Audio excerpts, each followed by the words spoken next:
And we're live. Hey. Hello, everyone. Dearest Welcome to the citizens. chat room.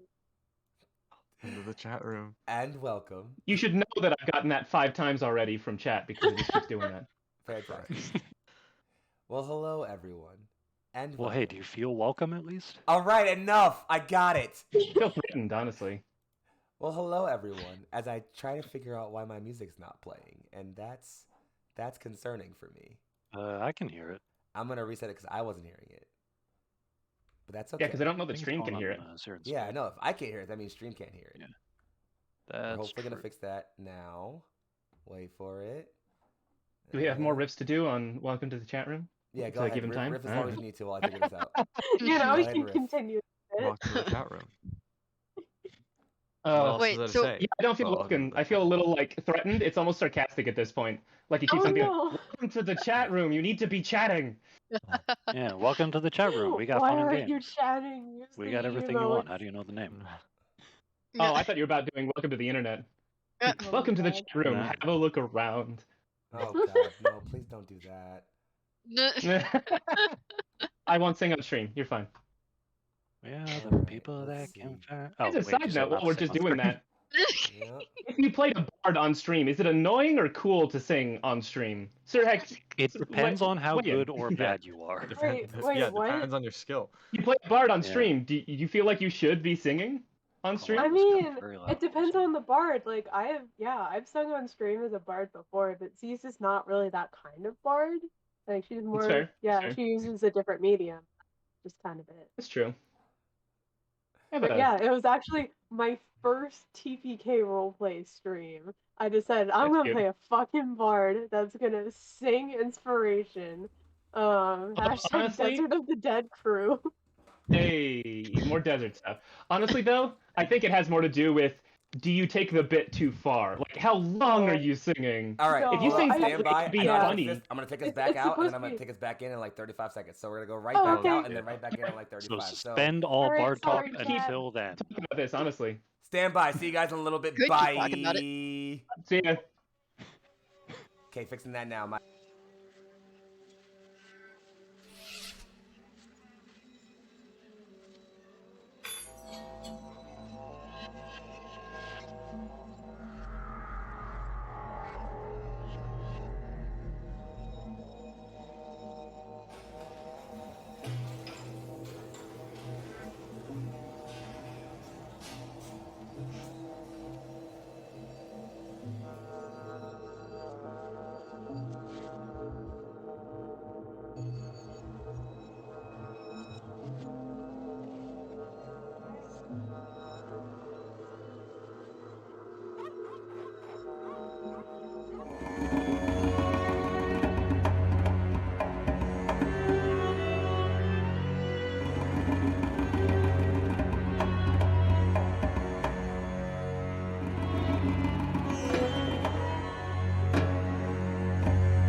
Hello for the first time. And we're back. Definitely Hi, the first everyone. Already time. ready. Welcome Clearly. to the chat room.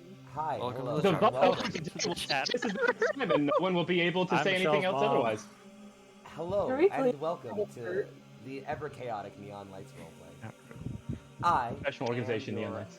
game Very maestro for the professional. duration of the stream, Young Foxxii, and more specifically, I'd like to welcome you all for the penultimate time back to the sands of Zor'aa and to the Seven Sons, our 5e homebrew campaign.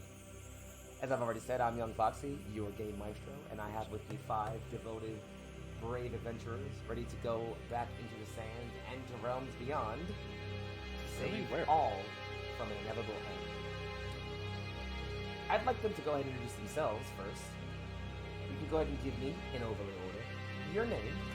You can tell me who you are, where people can find you at, who you're playing today, and let's go ahead and say, if you could pick one moment of this campaign that's been dear to you. For 1 hour. It doesn't have to be like something like super important one. Just one moment you're like, oh yeah, I'll remember that. Go ahead and start my self-indulgent interest whenever you're ready, Mako. Hi. What's up? I'm Land the Dan. I have a Twitter. I can be found there at Land the Dan. I play Mako Sky, our possessed floating suit of armor rogue. And one moment that is dear to me because I like what I like is eavesdropping on Joshua and Nikali's date by pretending to be royal bakers and handing off a cake and then running away. Listen, I too. That's gonna be my what I moment. like. Listen, I'm always a sucker for a good dating subplot. All right, y'all know this. Passing it right along. Go ahead and introduce yourself to the folk at home. Mitzton Quattro. It's me, Michelle. I don't social media, so don't even bother. But today I'm playing Mitzton You cannot Quaddle, our find her. Quaddle folk wizard. Yes, I got it right again. That's 3 in a row, honestly. One wizard, You only one have to do folk. one more. Yes. And what are his pronouns this episode? Yes. Mitzton Quaddle's pronouns for this episode are they them. So well, I guess any all technically, but they them. Respect the pronouns. Or get bopped. I And any moment that's important to you? don't know about like important, but I really I can't get away from the it can shoot. You know, fair enough. I took my second one. Damn it. I was gonna say everything that Ploy did. That's gonna be all of our favorite All right, parts. well, passing it right along then. Go ahead and introduce. Speaking of it, the man of the hour himself. Go ahead and introduce everybody to the cast. Ploy. Hey, I'm Lucian. I play our boy Ploy, lizard folk ranger that likes to throw things. I would say, since you guys have both taken like some of my favorite moments, just like the intro memes that we have now of the Welcome to the chat room, by the way. yeah, no, just like the wizard folk coatl and the lizard folk, like the one giant one folk, 2 and lizards, all 1 that giant, stuff. 1 folk. Oh Yeah. yeah. Just those are good. 7 Sons Good intro times. memes are great. There you go. Definitely. Yeah. Big fan. Can't lie. Well, to keep us shuffling on along, go ahead and tell the people who you are. Zenari. Hey everyone, it's me, Sir Heckalot. Tonight I'm playing Zenari, the Flashtar College of Spirits Bard. A moment that is really dear to me in this campaign. Everyone else has been so much less serious, but I still think about the scenes where we really talked to Nikali and really got to know her and her background and her role in all of this. Because I think I mentioned this off of screen. I don't think I ever mentioned it on stream, but it just reminded me and gave me so many vibes of Dungeon Bitches, which is still super close to my heart. So it's just I don't know, it's just really close to my heart still, and I still that's all. No, that means a lot to me. Thank you for that. I'm glad to have created a character you all sort of drew some love to. I put a lot of love into Kali myself, so I'm glad that it conveyed. And I'm really proud of the story you've all told with her. Honestly, it's made me really happy. So thank you all for that. And not to keep the wholesome on going, but let's pass it over to our last party member, Wolf. Why don't you go ahead and say hi to everybody? Hello, Twitch. My name's Tate Washburn. You can find me on Twitter at _writing. And I play Wolf, the shifter beast barbarian that just has as much werewolf boyfriend energy as physically possible. He just is real excited. Just chock full of it, to the brim. Yeah, and I think, my favorite moment is probably not this big dramatic thing, but it's when Wolf as a character made sense to me, is actually when we were in the airship headed to the prison, and he had just been kind of patiently waiting for okay, I've learned everything I can from this situation. We can just break out right now. I know that was a big problem for you, the DM, and maybe that's partially why I love it. But him just being okay, yeah, so we can break out. That's when I'm oh yeah, he's patient, not because he is, but because he's I'm gonna let my friends decide when we do things. but he's also just so supremely confident. It was not even a question to him. It's like, yeah, we can break out of this. It's no problem. I will Yeah. say that moment will forever be a moment I cite when people ask me about my campaign and about this story. I will forever cite that moment, that entire sequence of events you all took as just like, yeah, this is how this campaign went. I had some stuff that I planned, and then they said, fuck that. And Yeah. and that's We what do happened. that every time. Every Getting out of a time. combat The encounter amount of by saying we time- were following our boss on a date. Yeah, you know. The amount of time. That's a close second, honestly. But no, I think Wolf made sense to me in that scene because it was also like taking care of Z and Mitz and being like, "Are you guys okay? All right, let's get out of here. We're not having a good time anymore." I I appreciate don't know. that. The amount No, of it was a times very we've good had, moment. the amount of times that we've had moments about like we'll just be talking and like planning, and then like we decide on like the plan, like breaking out, or hey, we're just gonna shoot the emir. The amount of times that we've had like Foxxii turn his head Oh, okay. back Oh, to yeah. the Be like- screen, like you what now? Oh, okay. Cool. Or the That's amount of good. times we've Pretty cut to intermission and Foxy's just like, I fucking hate you guys. You're not supposed to Openly, tell them openly, that. to be fair. Behind the scenes looks and Neon Lights Roleplay. Yeah. The most professional organization. Well, apologies for those at home for me taking that moment to indulge for a bit, but I really just I've loved this campaign, and I thought a lot about this story we've been telling, and so as we start to draw towards our close, I really like to reflect back on these times we had together and the story you've all brought to life, because it hasn't been me, it's been you all. I've just been, again, tying the tracks together in front of you all. You guys have been making this work, and so let's keep doing that, To bring us in, we last left off. Our party began their glorious raid upon the tower.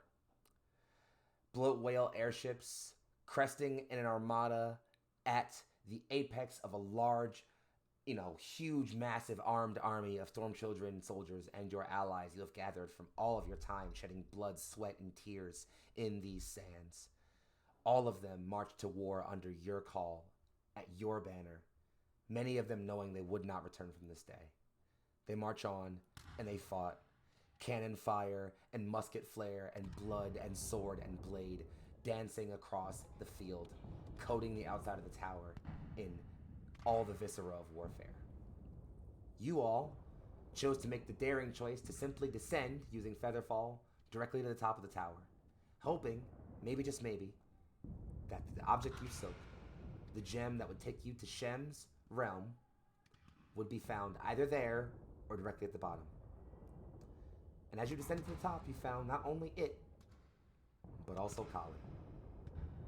The fight with her was brief, but brutal. Many wounds were taken, but in the end, as you all faced your last journey, your final transition out of this world, you realized someone, somewhere, would have to keep this gem safe so that Kali wouldn't take it and trap you all beyond life and death for the rest of eternity. And thus, Nikali and Joshua and Starlight Eyes and Brika and Shah Valen held the line and said they would stand while you all fought. And with that decided, Mitz and Zanari cast plane shift and stepped beyond, and you all transitioned to the realm where the beast of the end awaits you. You have all floated in this space between realities for some time now. It's an awkward kind of peace. The kind of peace you settle into when everything's quiet, but you know there's just calamity waiting.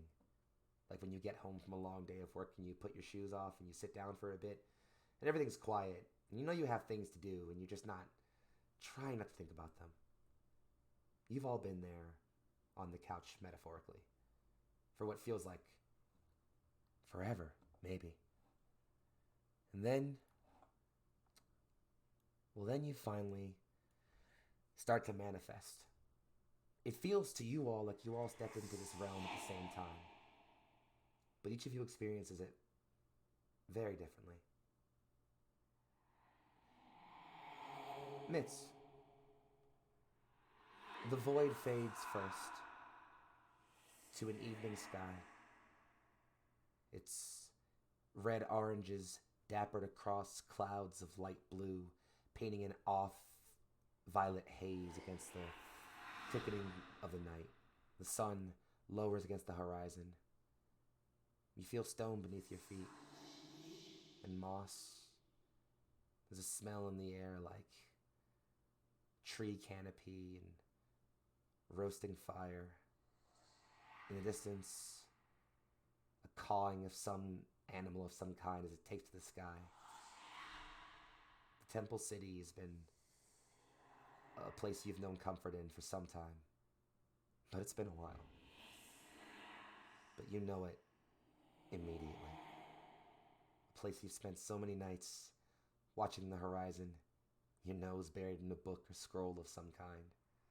The world around you, just a blur. It's just you here, for now. And it doesn't feel like there's anything else. Not a single other living soul exists anywhere in this microcosm of yours.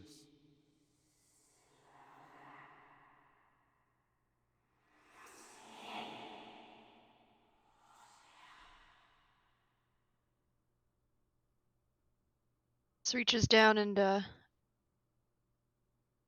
almost in a little bit of a panic, kind of pats themselves down until they find Nga. Are they there? Mm-hmm. Right by your side. They seem quiet. Not dormant, but quiet.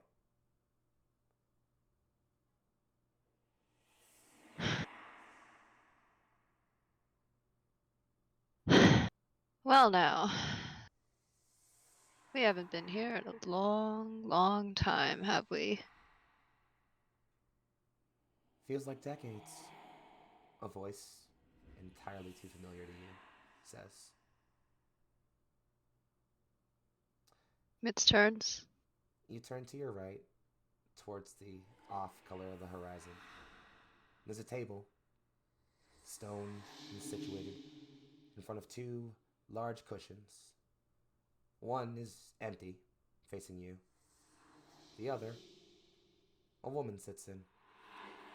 She is tall, scaled, and feathered, a plume falling down against her head like long flowing locks, colored in the same amber hue of the horizon. A look like experience settled on her face, a smile like affection beaming back at you. Too long.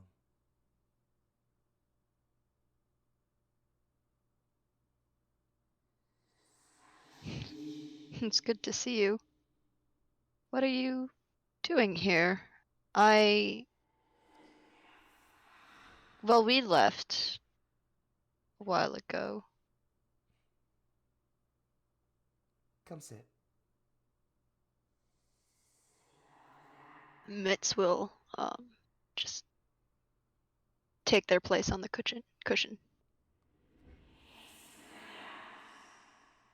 Do you know how long it's been since you've left?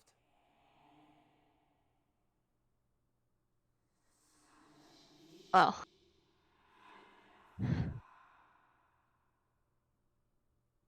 well now.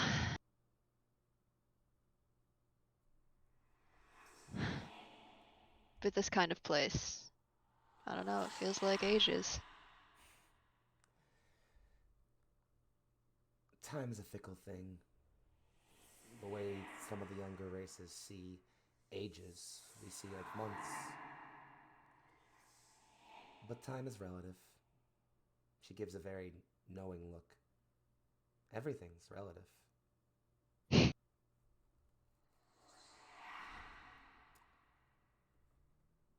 The sad truth is, though, while we might move irregardless of the flow of time, time does not ignore us, my little one.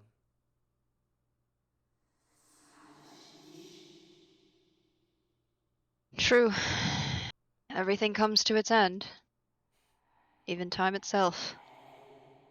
Yeah. Yes, it does. Your father speaks highly of you. He worries as he always does, but You know, Papa. Always telling stories.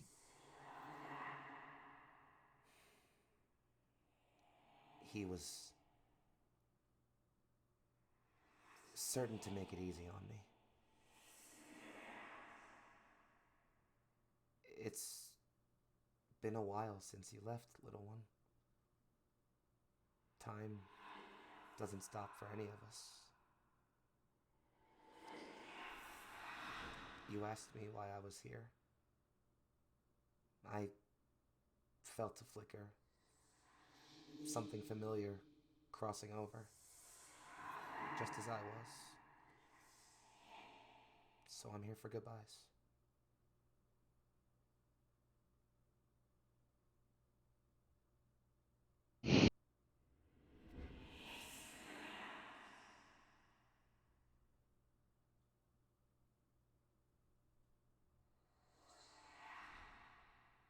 It's not a goodbye, really. Just to see you later, huh? Many of our folk have pondered what the afterlife is like. Some have even attempted to contact it. I've never bonded myself with such quandaries. But I have faith. This world is too chaotic, too unkind for there to not be something better beyond. I pray I'll meet you there someday, yes? Well, if my party members have something to say about it, probably not for a long, long while. You've made friends. Good Mm. friends. Did I ever tell you? Actually, I don't think I have.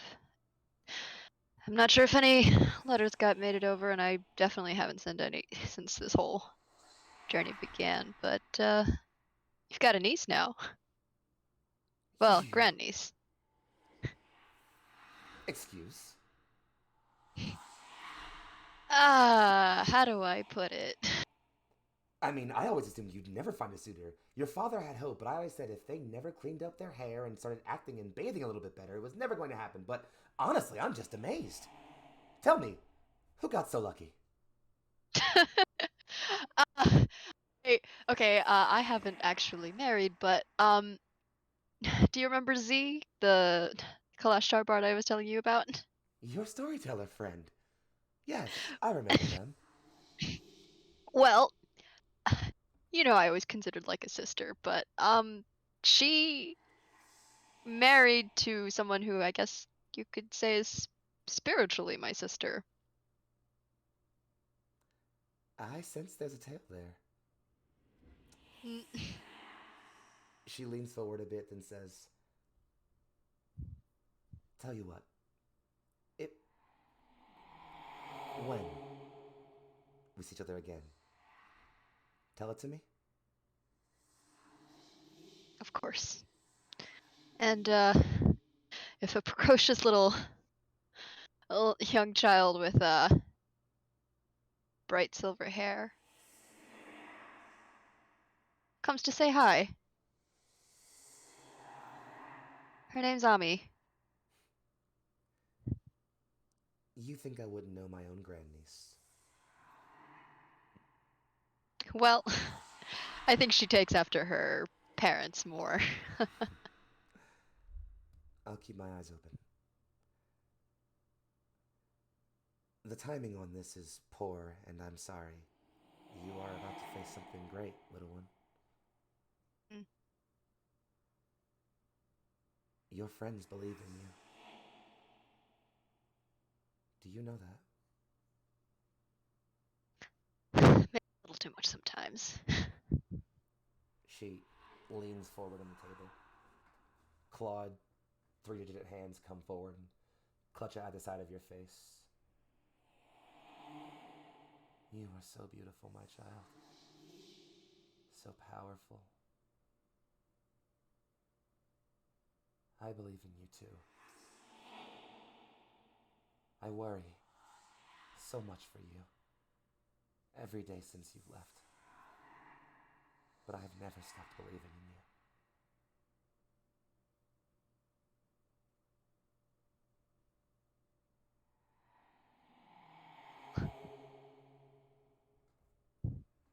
Well then. Guess I just gotta do my best, huh? And try to keep your appearance up. I'm certain my mournfulness will only keep your father around for so long before he's trekking across the world to find you. Well, we can't have that, huh? It's well, we're already gonna have to deal with some political. Oh boy.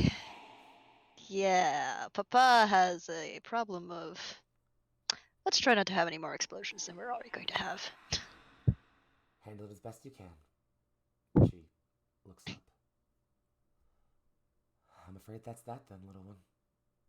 I have to go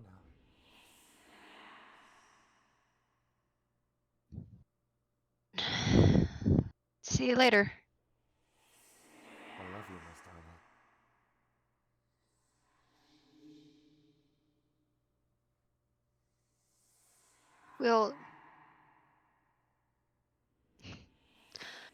We're gonna. We'll try and visit, I'll be waiting. but we've got responsibilities here, too. But we'll come back. I'll be waiting. I sense I have nothing but time now.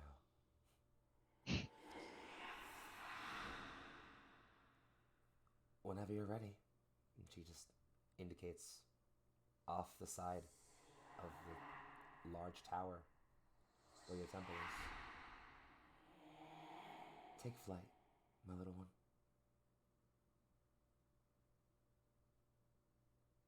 Fly with me for a bit. Nothing would make you. She stands, offers a hand, walks with you We'll to the edge take of the tower. She rubs you inside of your palm the whole time and mutters, "So strong." When you get to the edge, she places you directly in front of her, just the way she did when she first taught you to glide. Spread your arms wide, her hands locked in yours. Close your eyes and believe the same way she always told you. You push forward with your feet, the ground rapidly leaving you, and just as the wind begins to rush by you, you feel her hands just barely slip out of yours. And as you open them, the faintest image of her passes just by you. And as you soar off towards the horizon, the world rapidly becoming a blur, she fades away, a smile on her face, as you join the void and your comrades.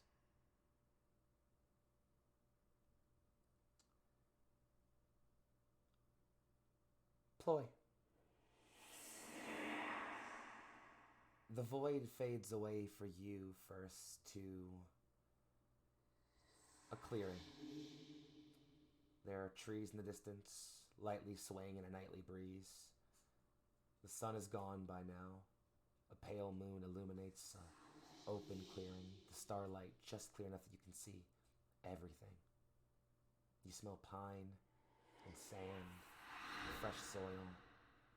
Nature is all about you. Dirt is beneath your feet and between your claws. You rest, sitting on the ground. And just in the distance you can hear the pattering of feet. 4 of them.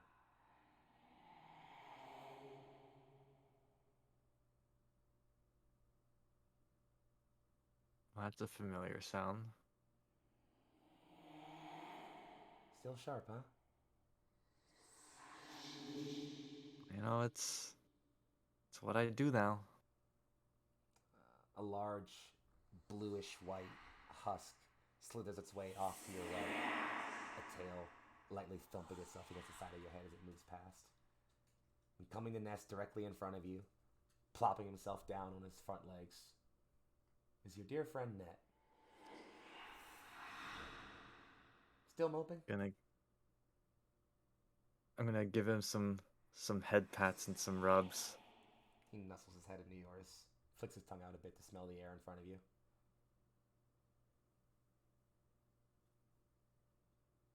You know, I don't know that my party members have ever. I don't know that I ever told them that we actually talk. You didn't have to. After all, our friendship was it's more than that, wasn't it? Not often a need for words. You know, I never understood why you talk so much. I mean, if you're not gonna say anything, I'll talk for the both of us. Yeah? What's there to say? Anything, everything. You're gonna go kill a god. I'm gonna watch you from here. It's gonna be the greatest hunt anyone's ever seen this side of the multiverse, right? Yeah, Okay. I guess that's yeah. So what Man, else is there, huh? cake? Cake's good. I miss cake. Yeah. I'll make you a special one after this hunt. Promise? Promise. It'll be extra special. You can see his tail thumping a bit back and forth in the distance. You know what they say? No hunt's complete without cake at the end. Mm-hmm.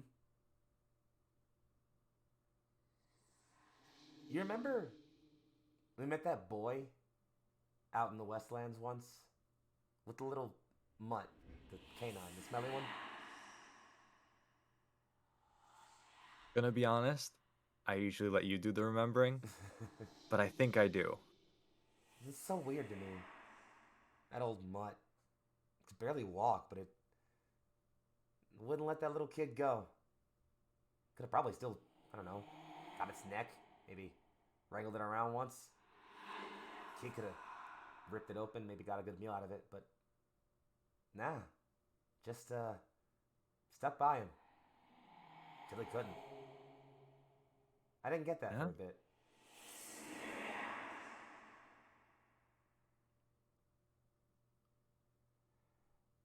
But you know, I think sometimes you recognize that you get put here for somebody. You gotta see him past the post, you know? Right. And then you watch him run off past the next line, off towards the finish, and you think, yeah, I done good. And then you're done. There's never you never gotta think, damn, I fucked up. Oh, with you, every single moment. Yeah, okay. That sounds more like it. But the fuck ups, there's a quirk when it comes to you and fucking up, Ploy. And I don't think you've ever seen it. No? Okay. Well, I don't think anyone learns faster from fucking up than you do. I mean it. I've seen you get your ass handed to you. I mean, hey I've now. seen you Oh, thrown, let's not bitten, bite, clawed, let's not diseased, go infected, that far. exhausted, almost drowned, nearly starved. He just rans off for a few more seconds. But it's never gotten you. You always shake and move, you know? Yeah. And you come back better. So, That is an interesting way of putting it. it's the only way to But put I it. definitely come back. He nuzzles you a bit with his head. So I don't know what everyone else is thinking. I can only read your head, and there's not a whole lot in there. No. But I know what I'm thinking. And that's that even this thing, this cat god, whatever, kicks your ass. You're gonna come back even better. And I can't wait to see what it makes of you. Well, hey, we'll be there soon, right? Sooner than you know. Just wanted to drop you a pep talk, you know? While I had the chance. Thanks. It was nice seeing you again. I I think miss it'll you, probably bud. be a while. Miss you too. See ya eventually, though. Yeah, eventually. Till then, huh? Yeah. Till then. He thumps you at the side of his tail again at the side of your head. Snuggles into you really close, just flops his whole weight into you. Gently rubs his head against your chest for a while. And just kind of stays there. Lets you wait for a bit. You kind of fall into the softness of it. And then you feel them. Off in the tree line, just beyond you, there's something. A beast. Doesn't matter what kind, it's really more about what it represents. Its eyes glowing red in the distance and shadows. You open your eyes and face it. Annette's voice enters your mind again. Whenever you're ready. Whenever I'm ready, then. Go get him, bud. Catch you on the other side. He lets you up, shuffles backwards a bit, and then kind of watches. The eyes in the distance glare at you, make direct eye contact, and you can't help but feel yourself, one foot after the other, slowly start pacing towards them. All your blood running, all your instincts going hot, all your senses focusing and sharpening in preparation for the greatest hunt you will ever see. And then it all blurs back into the void, and you rejoin your comrades.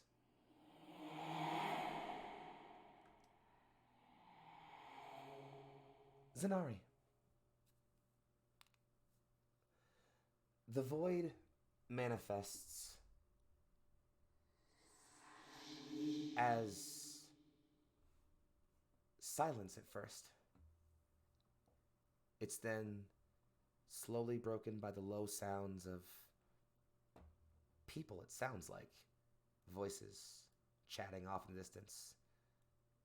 You can't make out the words distinctly, but it sounds jovial almost. Like there's a party going on. Your feet clash against stone. They're in fine decorative shoes laced in gold. You're wearing the most ornate outfit you think you've ever worn. What is it, if you don't mind me asking? Ooh, okay. Put me on the spot here. I was gonna do it for you, but Okay. I figured that wouldn't be fair, so I figured I'd throw it at you. Oh, that's fine. That's fine. Okay. I would say that her character isn't really visible on screen anywhere. But the same kind of off-white color that her shirt is, basically, would be like kind of the main color of her gown. And would, yeah, just have various like cross lacing across the front in gold, matching the shoes. It would be long sleeved, and towards the end having that same like kind of like almost cross stitch going down at the inside of the sleeve. And yeah, I don't know, just kind of a flowing dress, but nothing that would drag too much behind. I like that. So you find yourself manifest in this fine gown. The partygoers, their faces nondescript, but still there, manifest around you. All the eyes turn to you, just for a moment. Just glancing. Some double take. There's music in the distance, but it's, again, nondescript, like you can't really make it out. There's a dance floor in front of you. People are crowding it and filling it about. It parts, and in the middle of it are two individuals dancing. The woman isn't someone you recognize at all. It's just a Sathani woman of some kind. The man, though, he's a little uncomfortably familiar. He brings his arm up, She spins twice around him and then flourishes, stepping away back into the crowd. The hand comes down, turns, sweeps towards you. A hood you didn't recognize the man was wearing comes down. And the familiar face of Salim Al-Draisi faces you. He's not smirking that usual dagger smoke of his or smiling. His face is just settled. And he remains in that pose, the dance floor, an open circle. Vibe check that? Absolutely. Okay. Roll to check the vibes. Alright. Hmm.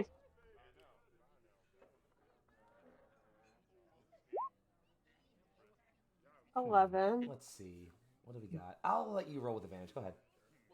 Okay.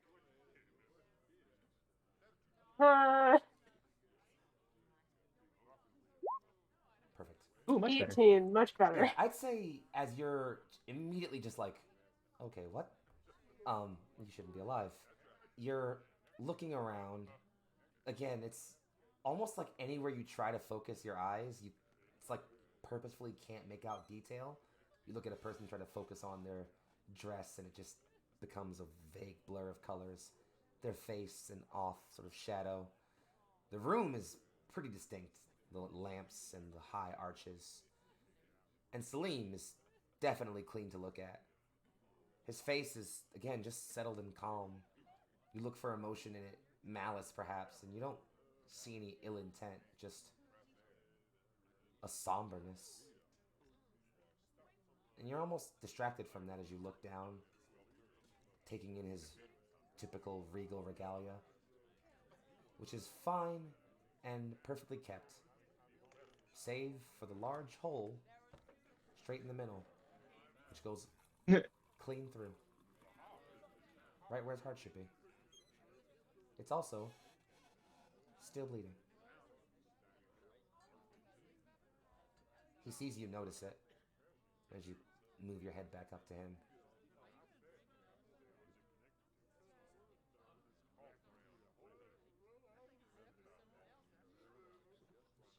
Hey, she'll walk up and dance, I guess.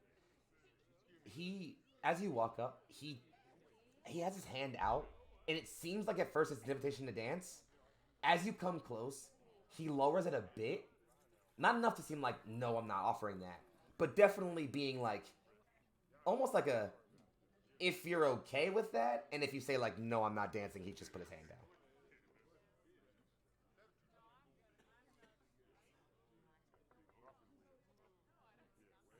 He thinks a little bit longer. After just kind of a pause, the beat. She'll take his hand.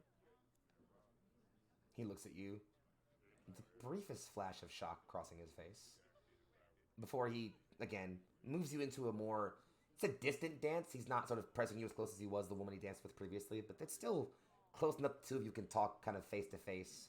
He doesn't linger his hands on you too long and any motion except to every now and then indicate you into a spin or a turn here or there. It's a very, very calm affair. You can't really stop moving your eyes to that big hole in his chest, though. It's kind of hard to ignore.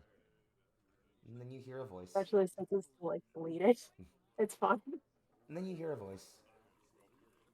Fine work you all did, really.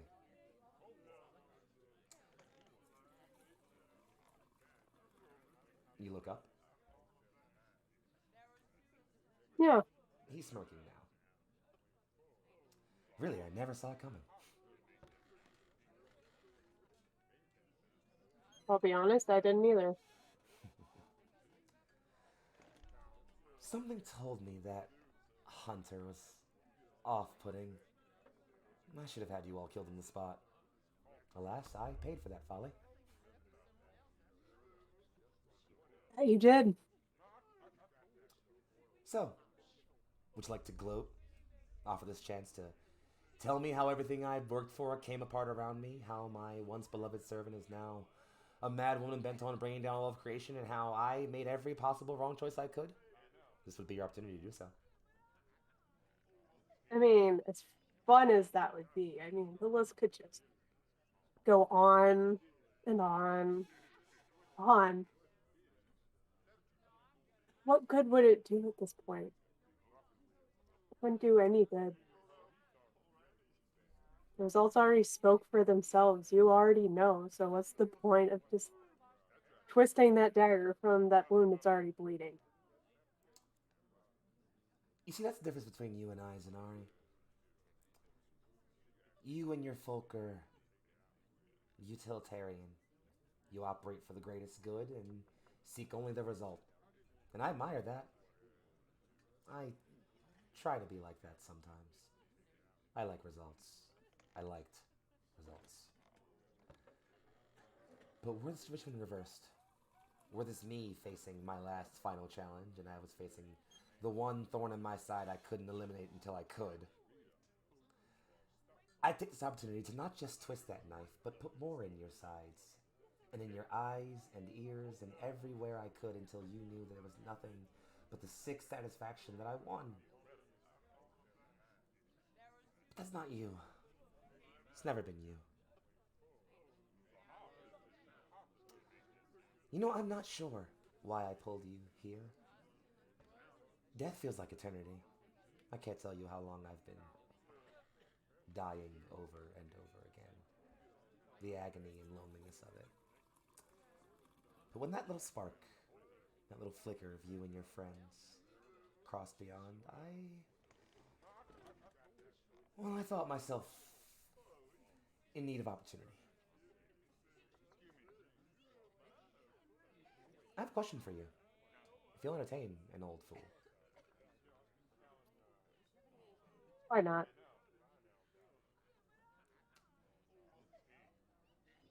You are a teller of stories, so you should know that everything comes with a beginning. Everyone has an origin story, yes? I won't give you mine, as I'm certain you wouldn't let it forgive all the blood I've spilled and all the people I've sent beyond. Nor would I want it to. I'm a monster by anyone's definition, and I've lived proudly by that definition for a long time. But have you ever thought about Kalis? Have. Really? Considering we talked to her father, and something went wrong in between there, possibly. You see his smirk slowly start to gather? I couldn't agree more. Such a sad story. A kind girl with a good heart, broken by an uncaring world. When I found her at my side, she was not unlike that Nikali of yours. Idealistic, virtuous, glory-seeking. She never really changed that much as long as I knew her. You have to wonder what broke her. I do wonder that. Would you like not to wonder?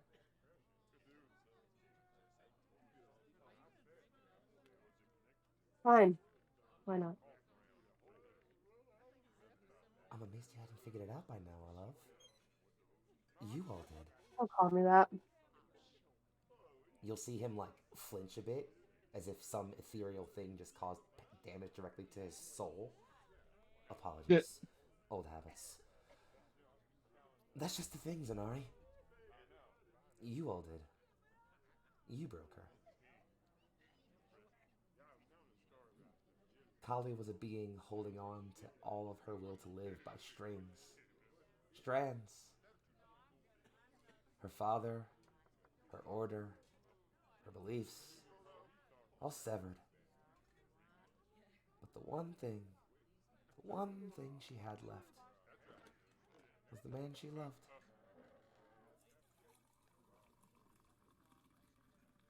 I'm guessing you know what happened to him by now, huh? Feeling? I don't want your forgiveness. I'd never ask for it. Good. If you'd seen even a fraction of what I've gone through in this eternity that is death, you'd know that I'm paying for my crimes. In your eyes, at least. But think through this. For all the hundreds I sent to the slave pits, for all the dozens I offered the blood curse,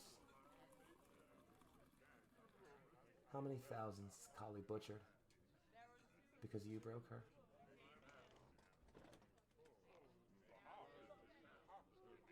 Well, I'm not entirely sure at this moment. It's quite a few.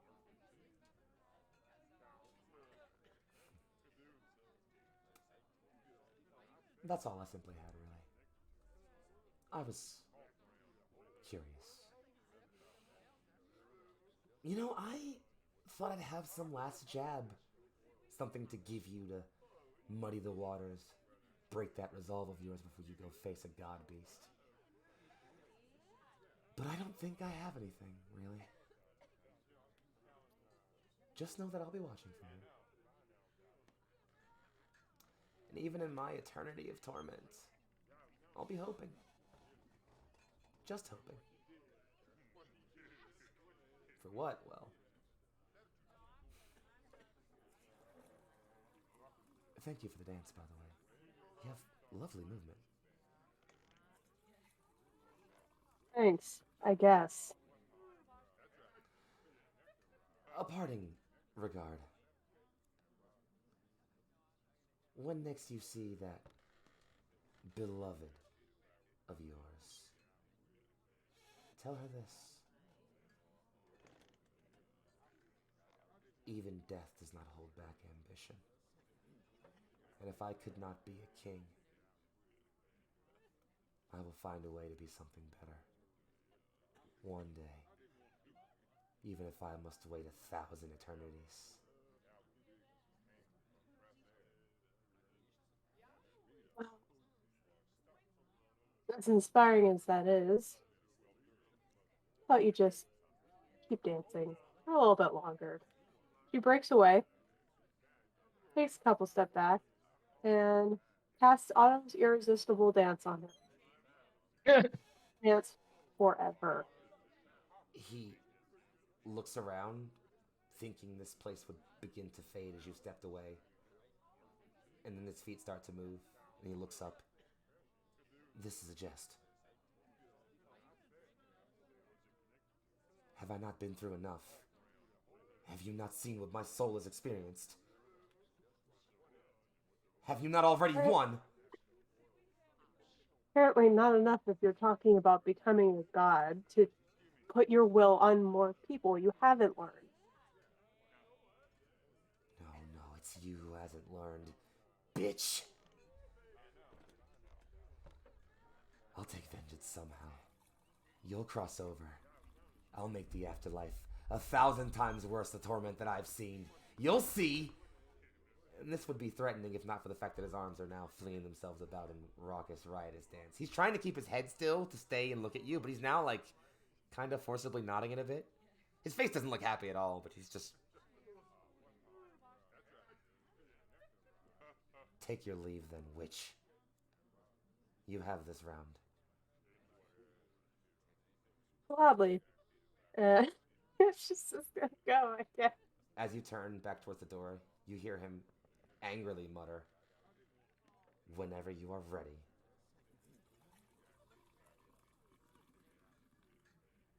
There's a door that opens in the back of the hall, a double door that swings wide and opens towards a bright light. You can't see beyond it. The crowd parts. That looks like my stop. So I'm gonna go through the door. He is now, with his fists balled, just kind of throwing himself. It seems like he's almost like kind of like mosh pitting, like he's trying to fight, but he has to dance. And he just kind of roars angrily after you as you step beyond. And it all fades away, back into the void. And you rejoin your comrades. Moving right along. Mako Sky. Oh boy. The void resolves for you to nothingness. All black. No color. No sound. And then a single loud like a spotlight, blurring itself directly down upon you. You see your form, still clad in the armor you've been wearing for so long now.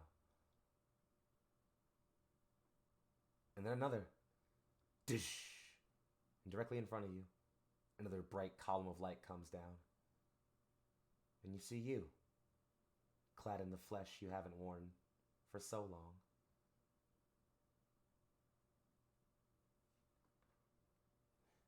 The you leans forward a bit.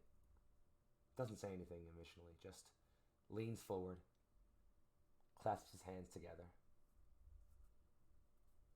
and waits. How can I help you? Gonna offer you one last chance, boss man. You've been, thinking you're outsmarting me so far. Sorry for the deception, by the way. I thought making this form would be a little bit more, simplistic for you. I jazzed it up a little. No two forms are alike, Considerate as always, aren't we, team? Oh, you know me. Listen, bud, I didn't think you'd make it here. Had 4-1 odds on Kali butchering you all on top of the tower, not gonna lie. But, clever work. Clever work. What can I say? Never tell me the odds. That's exactly what I'm going to do, though. Tell you the odds. And offer you one last way out. First, the odds, though. Shem is the oldest and most powerful of all the god beasts. He is an Ur thing of destruction. He is the only one of the god beasts directly tied to a god themselves. You see, Kolakesh isn't a god like the rest of us, necessarily. He's primordial. Older. You're all only existing right now because he hasn't noticed you all yet. He will if you fuck with his plaything, though. And, you're not gonna survive when he does. You just won't. I'm not even gonna mimic the odds to you. You all die here. Every single one of you.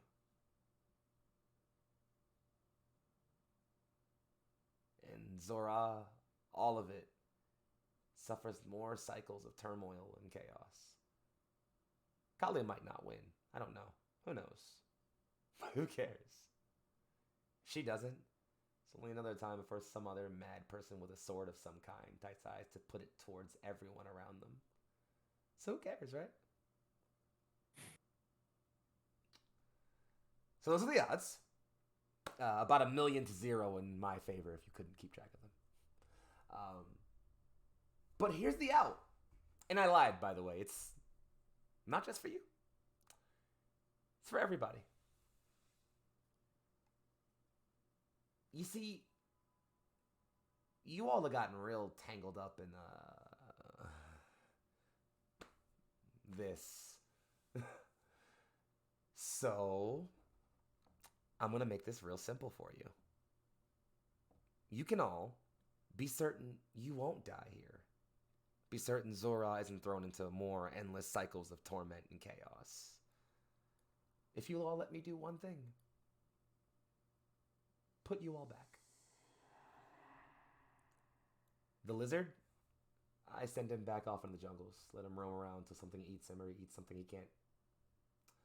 The furry one, well, he keeps roaming around. Forgets everything about his prophecy or this god beast slaying and, well, does whatever it is he does. The storyteller, she gets to return to her stories. Traveling the world in search of ancient cultures and people long lost. I'll even let her keep the little one. The bookworm, I'll send them back home. Return a few lost ones, maybe. let them live a few more centuries out with their families. And you, Mako, you get the sweet end of this deal. You get to never have existed. That's it. No you. But if you haven't been keeping track of the way this works, no you effectively means no me. So if I put you all back, that's the end of my interference. For ever. Or you keep going right on. There's a door right out there. You go out there, you face Shem, and maybe you all pull it out. You've all fucked me over twice, right? Or maybe you all get butchered. And I sit here on my throne and laugh while you get your souls split open for the next few centuries. Thoughts? So, what you're saying is I can either quit now and everything goes back to whatever you would call normal, or we keep going and the bet is still on. Either we all die or I win and you agree to stop using humans and this world as your game pieces. Have I got that right? Nailed it in one, boss man. Cards are all on the table. Play your hand. So here's the thing. As tempting, and it is so very, very tempting as it would be to take you out of the equation forever, you don't know my friends very well. And you don't know me very well. You think I want to not exist? To give up on the life I've lived and, hell, all the life I've apparently lived? I'm gonna walk out that door. We're gonna split that god beast into ribbons. We're gonna split Kali into ribbons. And then you're going to honor your promise, because if you don't, I have two friends who will be able to keep very, very close tabs on you. You think I'm scared of the void? All I've craved for the last 2 to 3 centuries, I don't even know how long it's been, has been rest. So one way or another, I'm getting what I want. And hell, even if I wanted to take you up on your offer, I'm 1 out of 5. You think you're ever going to convince... Hell, have you met my furry friend? You think you can ever convince him to give up on this? 1,000,000 to 0 odds. I've faced worse. And I am going to relish the look on your face when I see you one last time. And I am going to lord over you the fact that this pawn right here beat your divine ass at your own game.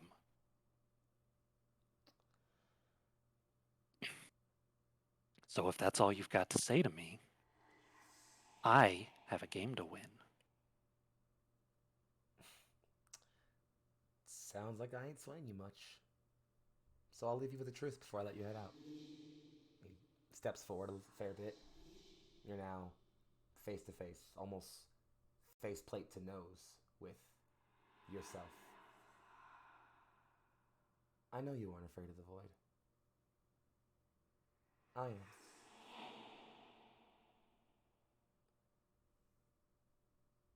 A light splits from behind you. And there's now a third column standing there. And you can hear raucous applause coming from it. Whenever you're ready. Looks like I'll be doing us both a favor then. See you on the other side of this, team. I'll be waiting. I hope you brought your chips. And you better bring whiskey. He steps to one side, ushers with a hand. Mako heads through the door. You step through the door, and as you step through, the applause gets louder and louder. until it's now like a audience just raucously cheering as you step into the final act of the show. And then it rapidly fades out into the void as you rejoin your comrades. All of you find yourselves stepping into a pseudo-void space. You know you will face Shem soon, and you are on your way there.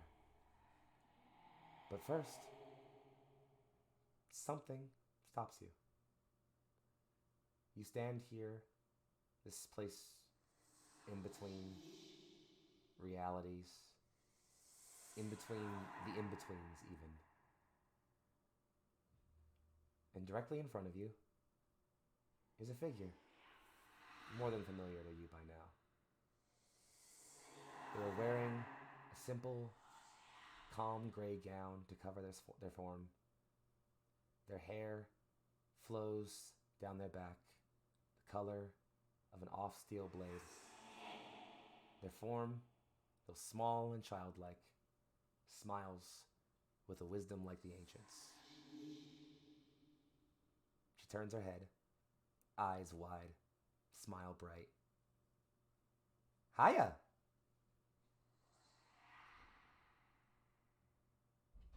That's a question. Wolf didn't see or hear anything before this moment, right? Nope. Everything you just this is the Yeah, first thing. then he might like run up and be like, "Ah, small one," and try and give her like a big hug. She takes it. Just you Almost mirroring like how they met because he tried to grab her, but I don't know how she reacts to that. Oh no, she stands there and you just scoop her up in a huge hug, and she's just like, "Hello, Wolf." Then back down. It's good to see I know they you. get to talk to you a lot, but I haven't. It's amazing to see you all here. At this point.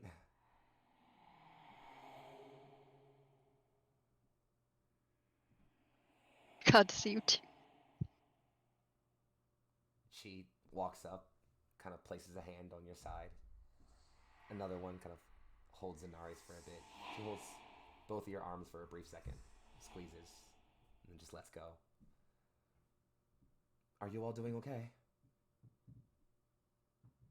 It's fine, okay, but Mitz is gonna pick up Ami and just spin her around. She laughs a little, just... Okay, please, enough.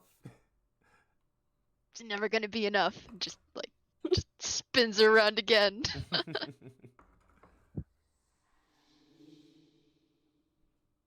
I don't have a whole lot of time. I'm sorry. That's why I'm in this form and not my older one. Figured I'd save the energy. I, did want you guys to know some things, though. Well, one, if you couldn't tell, this is it. You all know what comes next, yeah? We do. Then it shouldn't come as a prepared. surprise when I tell you that, well, we from the beyond have had our eyes on you and our blessings, but we can't in here. When you fight Shem, it'll be all with your own strength. I can't protect any of you from in there.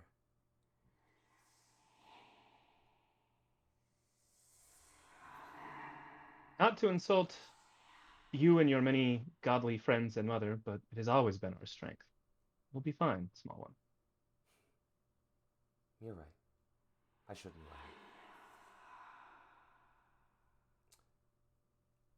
I just want you all to know that I and, she looks at Ploy, others have done everything we can to give you all the aid we can.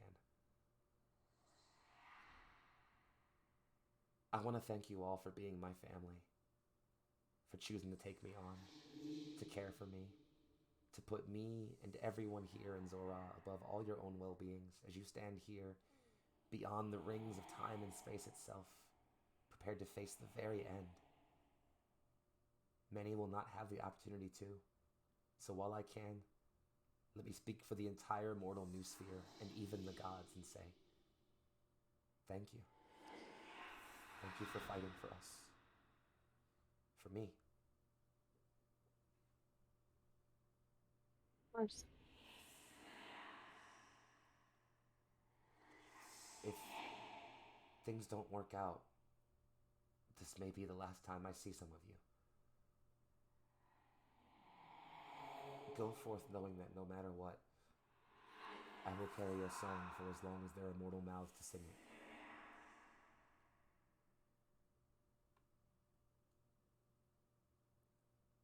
Do you all feel prepared?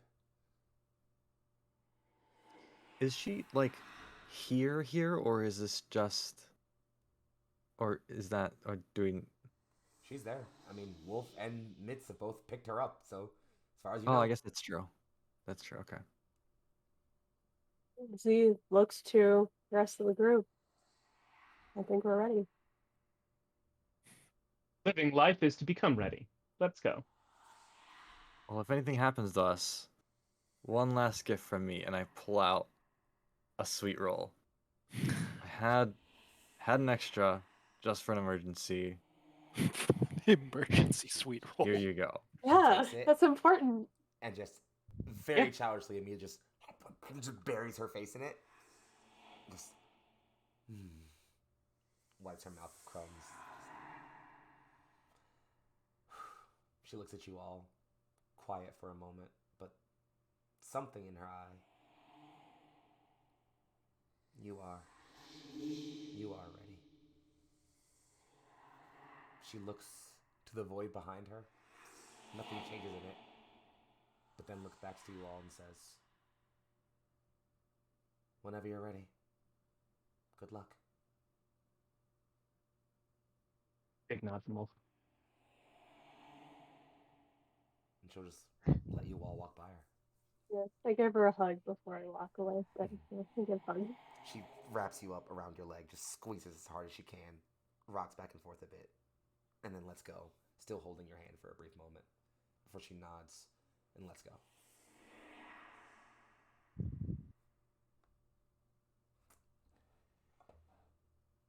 If there's nothing else, I believe it's time I put you all where I need to put you all.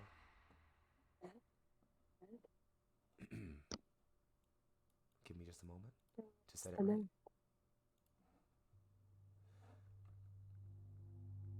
You step through the void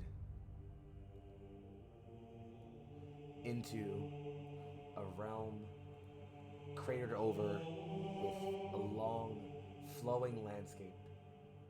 In the distance, all around and behind and beneath you, you can see holes and pockets in this scape that's almost like the void of space itself, devoid in the blackness. You stand here, and as you look across the plateau, deep into the canyon in front of you, you see a figure, large, glowing in void black purple energy. Its eyes bright like twin suns. Its teeth wide and glaring like fangs. You prepare yourself to step beyond and forth as in front of you stands and awaits Shen.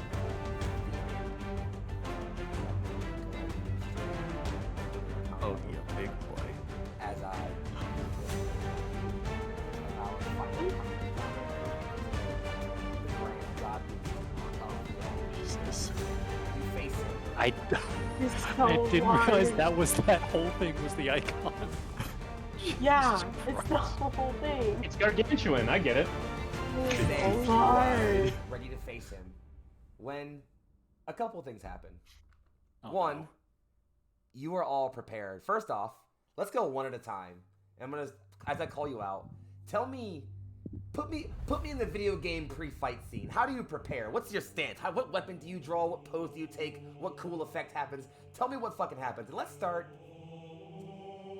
with Mako, actually. What you got? All right. So as you see this beast, which looks up, a single paw crashing down onto the plateau in front of you, and it shakes and braces its massive head, silent but staring at you all. Put me in the scene. Okay, first off, I probably should have asked this question earlier, but is the baby bloat whale with me? Nope. Okay, probably for the best. Just, oh no! Alright, It just pops So- out. It just pops out of your armor, and you go, "No, why are you here?" Yeah. well, I figured it would have, like, if it was with me, it was probably, like, orbiting my head the entire time. Alright, so Mako sees that, and he raises his fists up and does, like, I can't do it because you can only see, like, my shoulders up, but he does, like, the, like, you know, the, like, fighting pose, and then his hand blades, his hand daggers come out. He's like, come too far to fail now. Mako, as you take this stance, your blades humming as they shoot from your sheets. You see this. You all see this kind of haze of spirit energy beginning to waft up from Mako, and then gather around him like a shawl. And so, gathered all about him, there's this sort of wrapped cloth figure. It doesn't cover him entirely like the image of the caretaker before, but almost wraps around his neck and shoulders like a scarf, billowing off, carried by some unseen wind. And you feel yourself just empowered, Mako, as your eye sockets glow a bright blue. Up next, let's take it over to Wolf. No, not Wolf. Hold up on Wolf. Holding on Wolf. Stop. Take it to Zanari. Oh, okay, cool. Okay, so her eyes will also glow, as they typically do when she's telling a story. Except this time, it's also starting to lift up different strands of her hair, just kind of wildly, as if there's wind, but there is no wind. As different like manifestations of tails in very small forms just kind of swirl around her, and she is ready to tell a story. Maybe the last one. In the same way that you all saw Tammy's story for Foxxii, some small, almost I call them holographic little images of figures, soldiers and heroes and villains and beasts, all kinds of figures from Tales, just dancing and gathering around Zanari. And as she lifts her hand and enters the stand, you'll see several of them just fall into rank and file like they're ready and armed to dance for her to the release. Let's do this next. How about you say this? Mitz is sort of taking in, I guess, like, Mako and Z's, just their resolve. At this point, Mitz is still a little, like, before Mitz was kind of on the fence, was like, do we really have to put an end? Does this really have to end in a fight? And kind of seeing their resolve to just go through it. Like, whatever happens, right, we're on this train now, we can't stop. Mitz will pull out their staff one-handed. Normally they have both of their hands on it. And from their own volition, Nga just kind of floats up in front of Mitz, and Mitz is, kind of gives them a look like, are they... You sure about this? Right? Because Nga's their own consciousness. If they go, then that's it. But they're still there, kind of orbiting Mitz, and as they do, Mitz concentrates and the gem from the Circlet of the Divine starts to glow, and just magic circles start to just prep themselves in the air, ready for deployment. You cast these magic circles as the Circle of the Divine upon your head, and it's glowing bright. Eventually, you start realizing, as you're waving your hand in certain directions to cast certain circles, some of them are popping up without you even putting into yourself. Like you're just thinking certain ones and certain spells are popping. And you all see, just behind this, a slightly larger, slightly older looking, coatl folk figure just spectrally haze in behind you and begin to move and mimic your gestures and cast spells with you. Amidst you firmly hear a very familiar voice in your head. I am with you. Never alone, huh? Let's take it over to Ploy next. All right. So Ploy's looking around. He sees like the fact that we're on essentially at the edge of nothing, and he's just looking out and thinking, very practically, holy shit, that thing's huge. But also, if I throw my javelin wrong, it's lost forever. Like, and the prospect of like permanently losing something in such like a concrete way of like it's just gone doesn't really happen. Typically, if you thought, even if it goes off a cliff, it's like, oh yeah, it's just like down there. But here it's like it's down Forever. like gone, you know? And just that thought is going through his mind over and over again, like, shit, this is my javelins. Yeah. As you're thinking about your My javelin, you're javelin. feeling one of them kind of give you this chilly feeling in the back of your neck, but not an intense one. Do you check which one it is?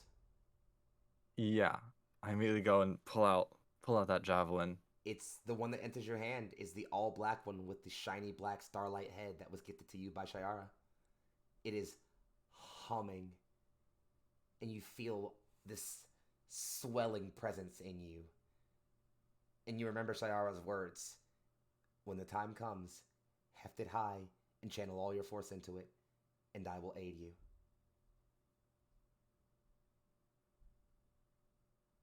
I wonder if that's now. Huh. It's up to you. Is it now?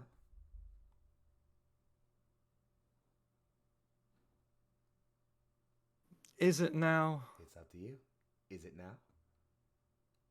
I'll save it for later. And he puts it back. Puts it back. It still feels that sort of slight hum, but it recognizes that you feel it's not the time yet and it waits. And as you are prepping yourself for battle, one last thing happens. Wolf, Mm-hmm. you stop seeing your friends gathering all around you and instead see the void. It settles away for a brief moment, and you find yourself staring face to face with a woman. Her hair is short cropped, almost kept low to the back of her neck. Her eyes are piercing, purple. Her hair is matte black. Her teeth sharp like fangs. And against her face, faint impressions like whiskers. It's about time.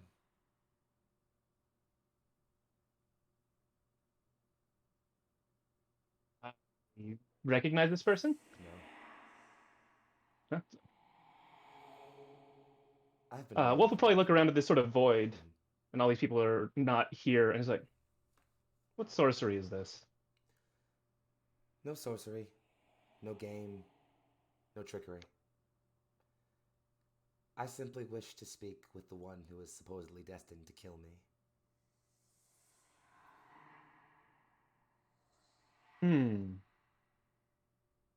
Shine, I then assume. Herald of the End, as they call me. And you would be Wolf, the God Killer. You have a grand title. I've earned it.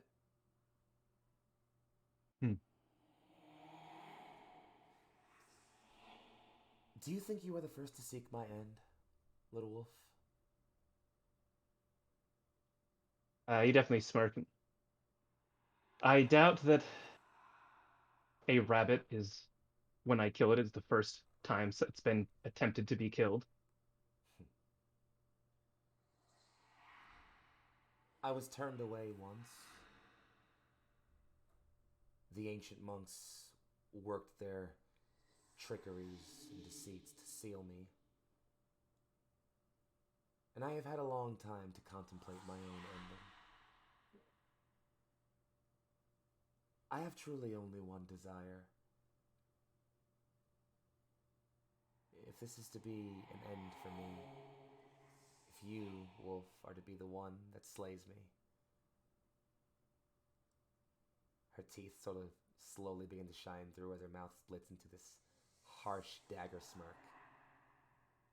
Let it be the grandest tale anyone ever tells. Wolf's actually kind of happy with that. He's rest assured there will be no trickery here. No games, no ceiling.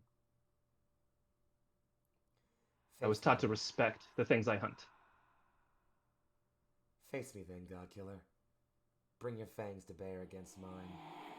Let us tear each other's throats until the world undoes itself around us, and in the aftermath, in the ashes, let only one be standing. You and order, or me and chaos.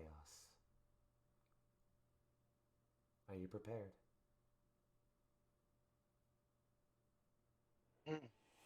Wolf's like a great big breath and eyes closed for a second. And my people have spent hundreds of years preparing. I would be a poor god killer if I were not. Do you open your eyes again? Yeah. There's a figure behind Shem. No, 2, 3, a dozen or so. And some of them, they don't look distinct yet, but no, they smell familiar. Very, very familiar. And then, against the haze of the void, you can start to see them clearly. Cousins, uncles, sisters, lost ones, your mother. The entirety of your pack is arrayed out in a semicircle, just behind Shem. And slowly, one by one, they begin to beat upon their chests, building in a slow, steady rhythm.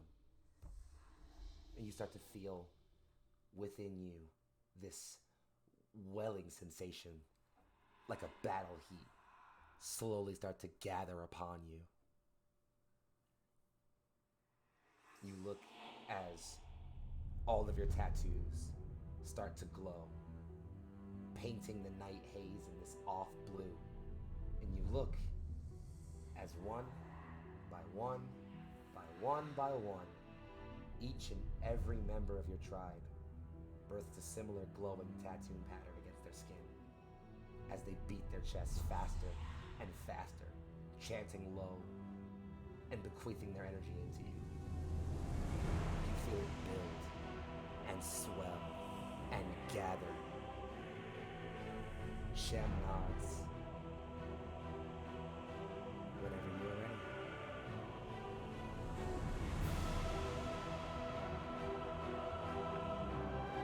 Am I still in the void? I have a thing no, I want to say you- once I'm not, but You step back in, and it's so funny. You all noticed Wolf just slow walk his way up to here, almost numbly, walking at Shem while Shem just stares there, glaring.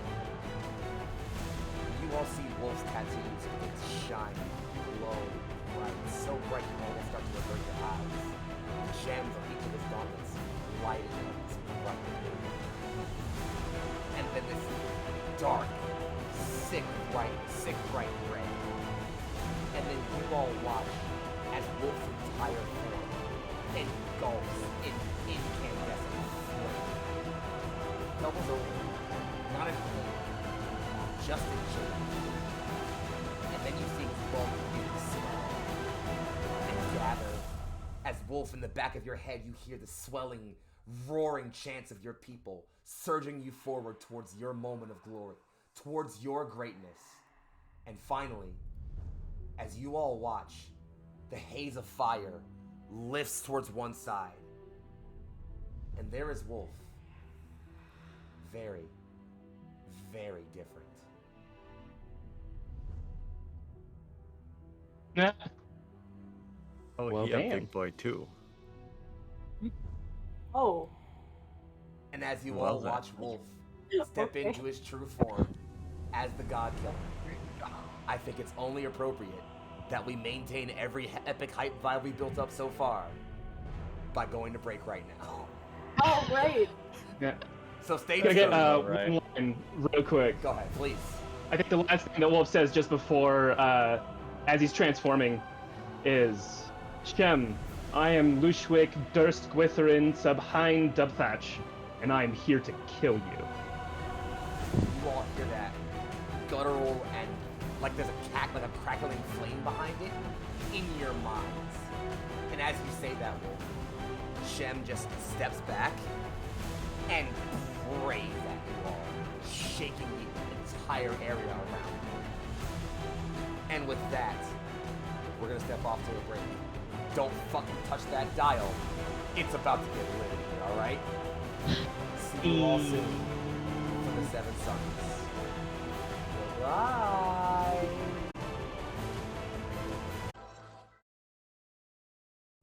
We return as I start to prepare us with some epic combat music, get ourselves ready to make this happen, as our party faces off against the ineffable, the incorrigible, the all-powerful Shem, Herald of the End.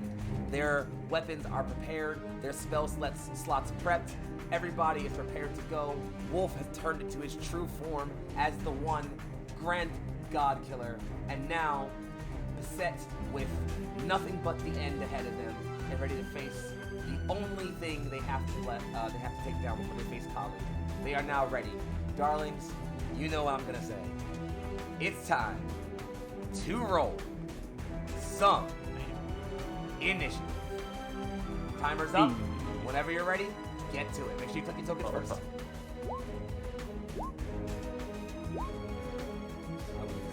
This works. Oh boy. Oh my god. I spent my good initiative roll on the last one.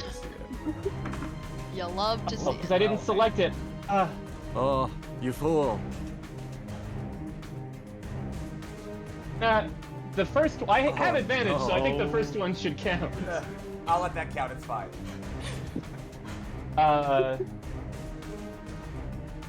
But also, Are we prepared? yeah, no, I'm gonna say mine. Nope. Well, I am let's do ready. it anyway.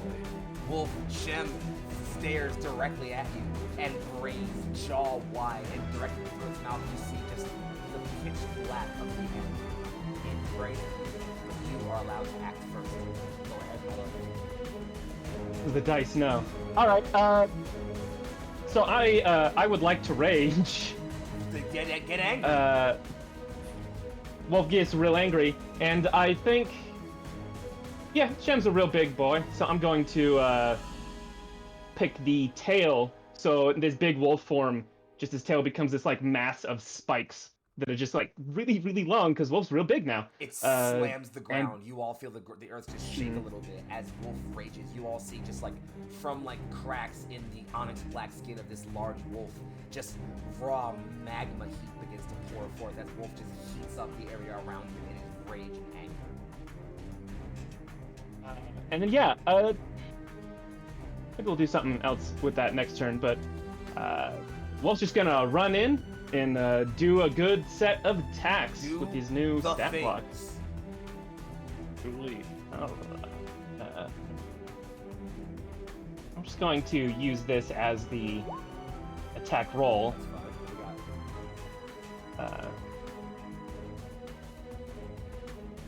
That's a 20. All right, and then I'm going to. So that's a bite and then a claw.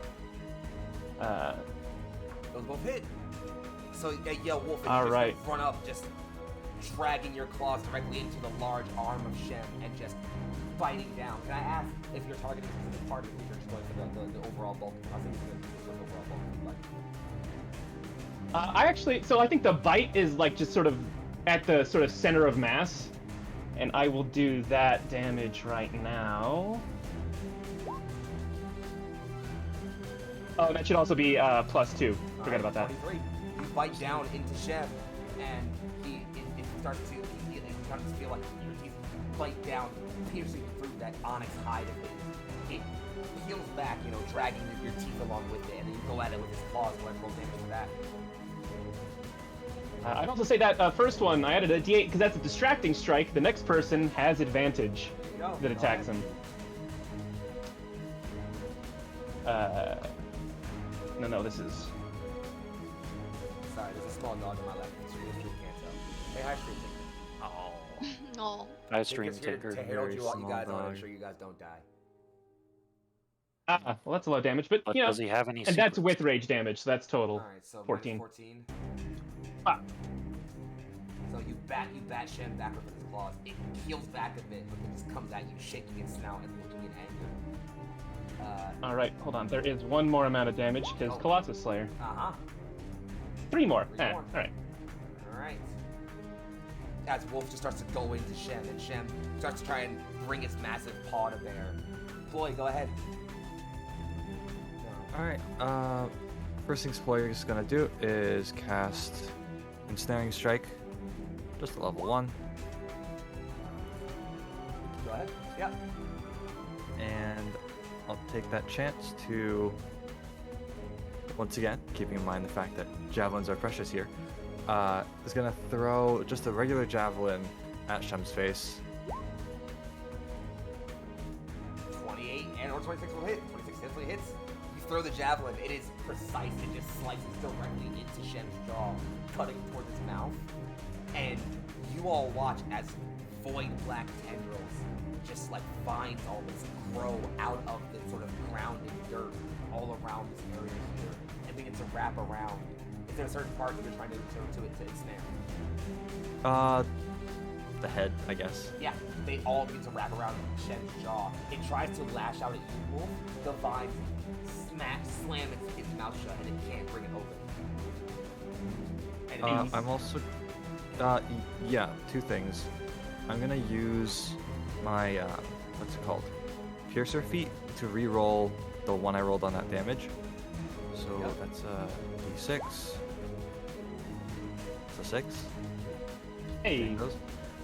maximum damage. 5 more damage, so for a grand Yes. total of 13. 13, yeah. Alright. Alright. Got it. So is the head restrained or Yes, no? absolutely. Okay, in that case, I am going to bring out the Javelin of Lightning, say the word, and throw it at its head. Lightning crackles to life all around it, and its heels forward. Shem's head, I'm assuming you're going for the head again? Yeah. Shem's head is enveloped in this bright flare of lightning. You can all hear this pained roar as it takes another, hang on, how many damage? We're at 13. That's another 16 plus 8 is 24. 24 and 13 is 37. You gonna roll the dex save or? Oh, yes, I should do that. You're right. It's restrained. Yeah. So that's, pretty sure it auto fails those, actually. But I'll check. It rolls disadvantage, though. And restrained? It failed, yeah. Okay. Definitely failed that. Alright, and Math, 1 second. Gotcha. Alright, awesome. We're good to go. Anything else? nope, that's my turn. Shem, as the light haze fades and the vines still ensnare Shem's head, it shakes his head to clear away the blindingness and just glares murder at you, Floyd. I believe that passes turn on to Zanai. I'm just gonna move over here just now. That seems like a good spot. And then for my action, I'm going to try to cast Bane on our boy Shem, so I need a charisma save.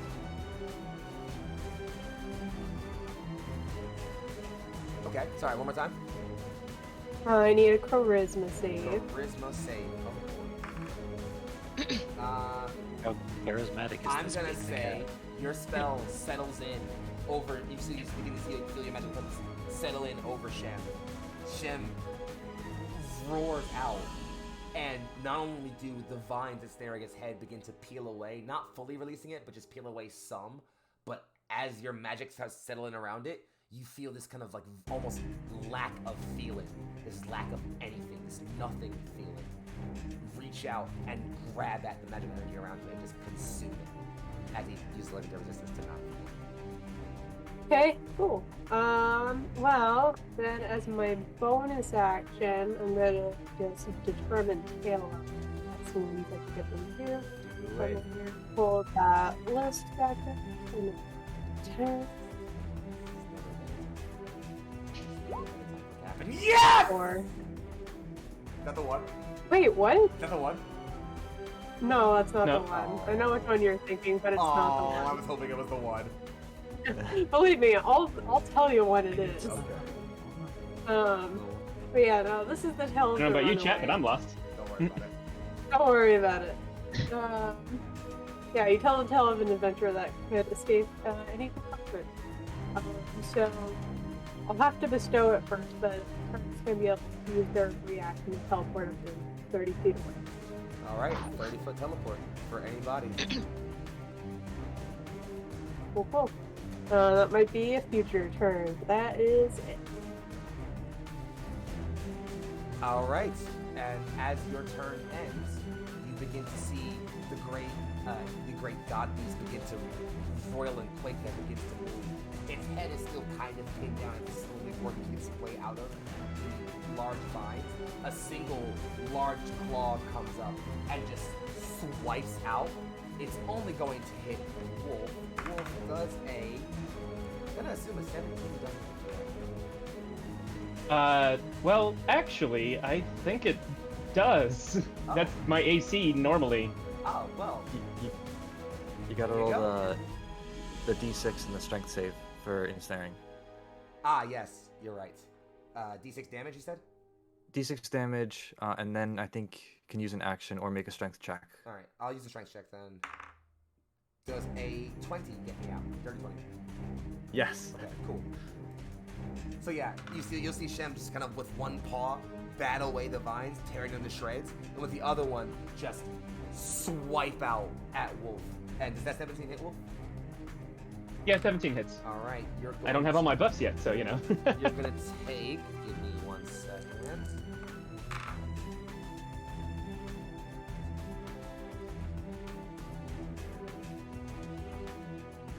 You're gonna take 22 slashing damage, Wolf, which I assume you have. And then I need you to make a con save. As well as a strength save, Okay, sorry. now where's the...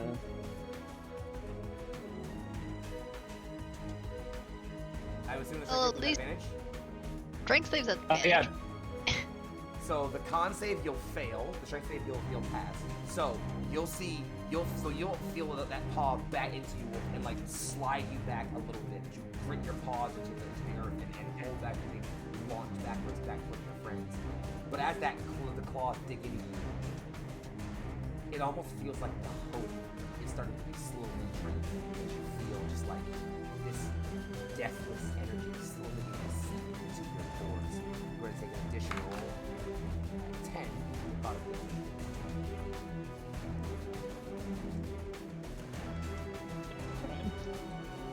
And then, as a bonus action, Shem will just slide forward right there. And that'll be his turn. Mitz, you're up. Alright. Well, you know what Mitz is going to do. Do I? Let's find out.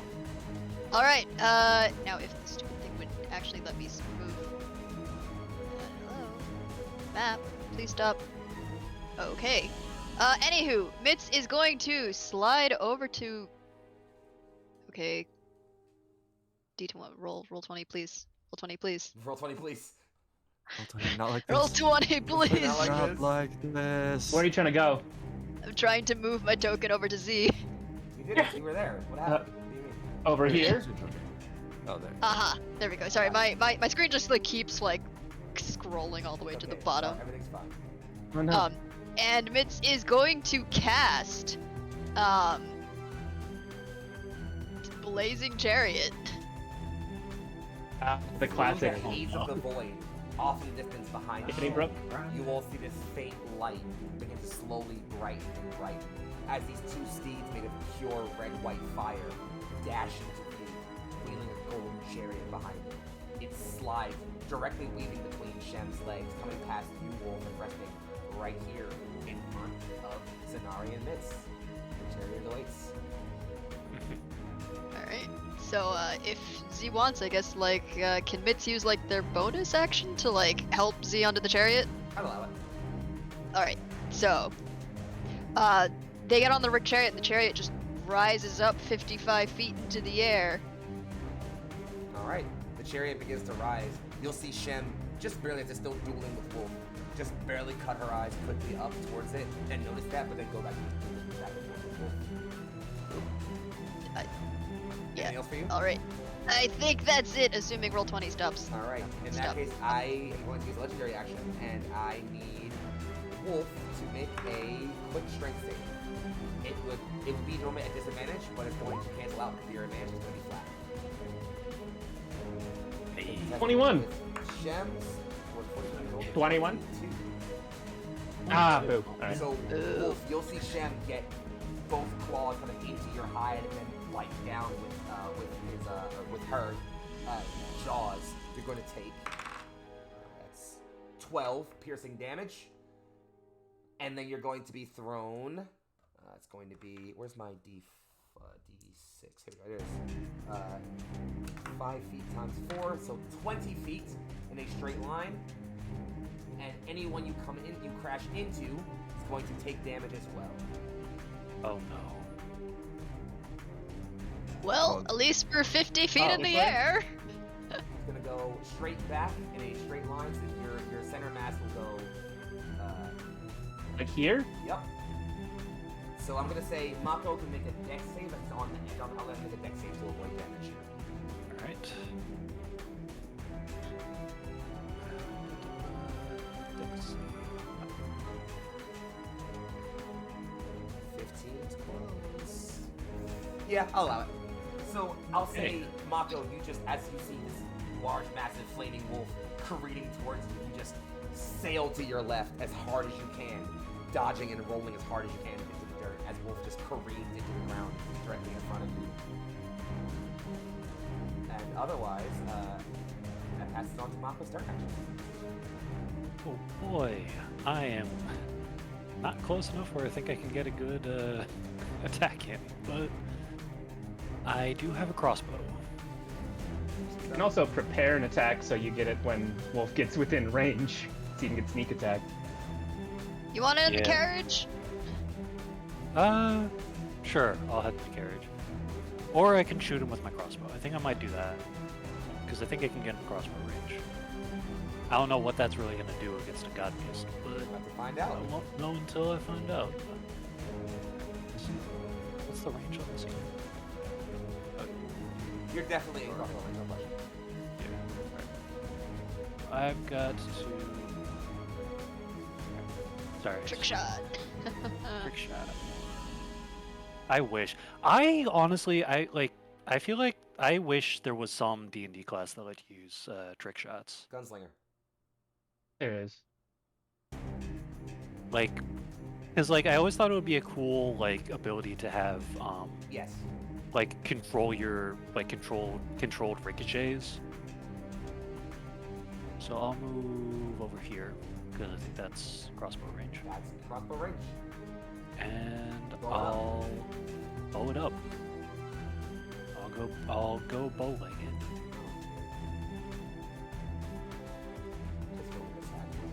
This a 26 will absolutely hit, and so you'll see Alright. Shem just kind of are you aiming for a particular part?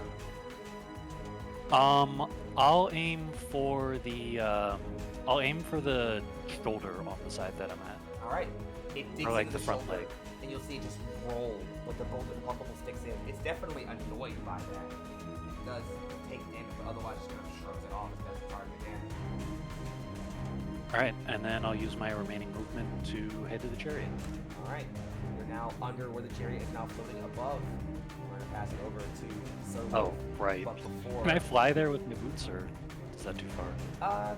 Actually, no, I don't think I can get there with my boots if they're So 55. that's still high up. It's stuck in the air. Next turn, you definitely could have. Wolf, it's up to you. But before you go, Shem will use one more legendary action. As you'll see, just it rear up. This gathering purple smoke begins to build up in its lungs.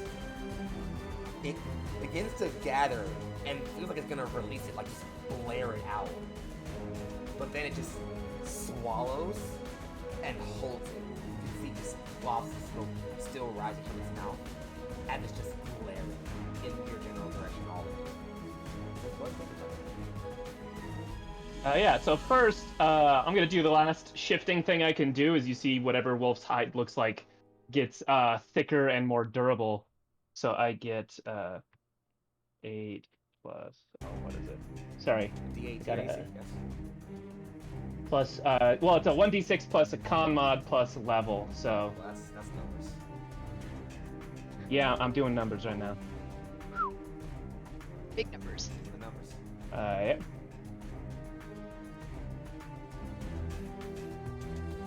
Minimum, but that's fine. All right, okay. So you added 6. But my AC does also improve by 1, so.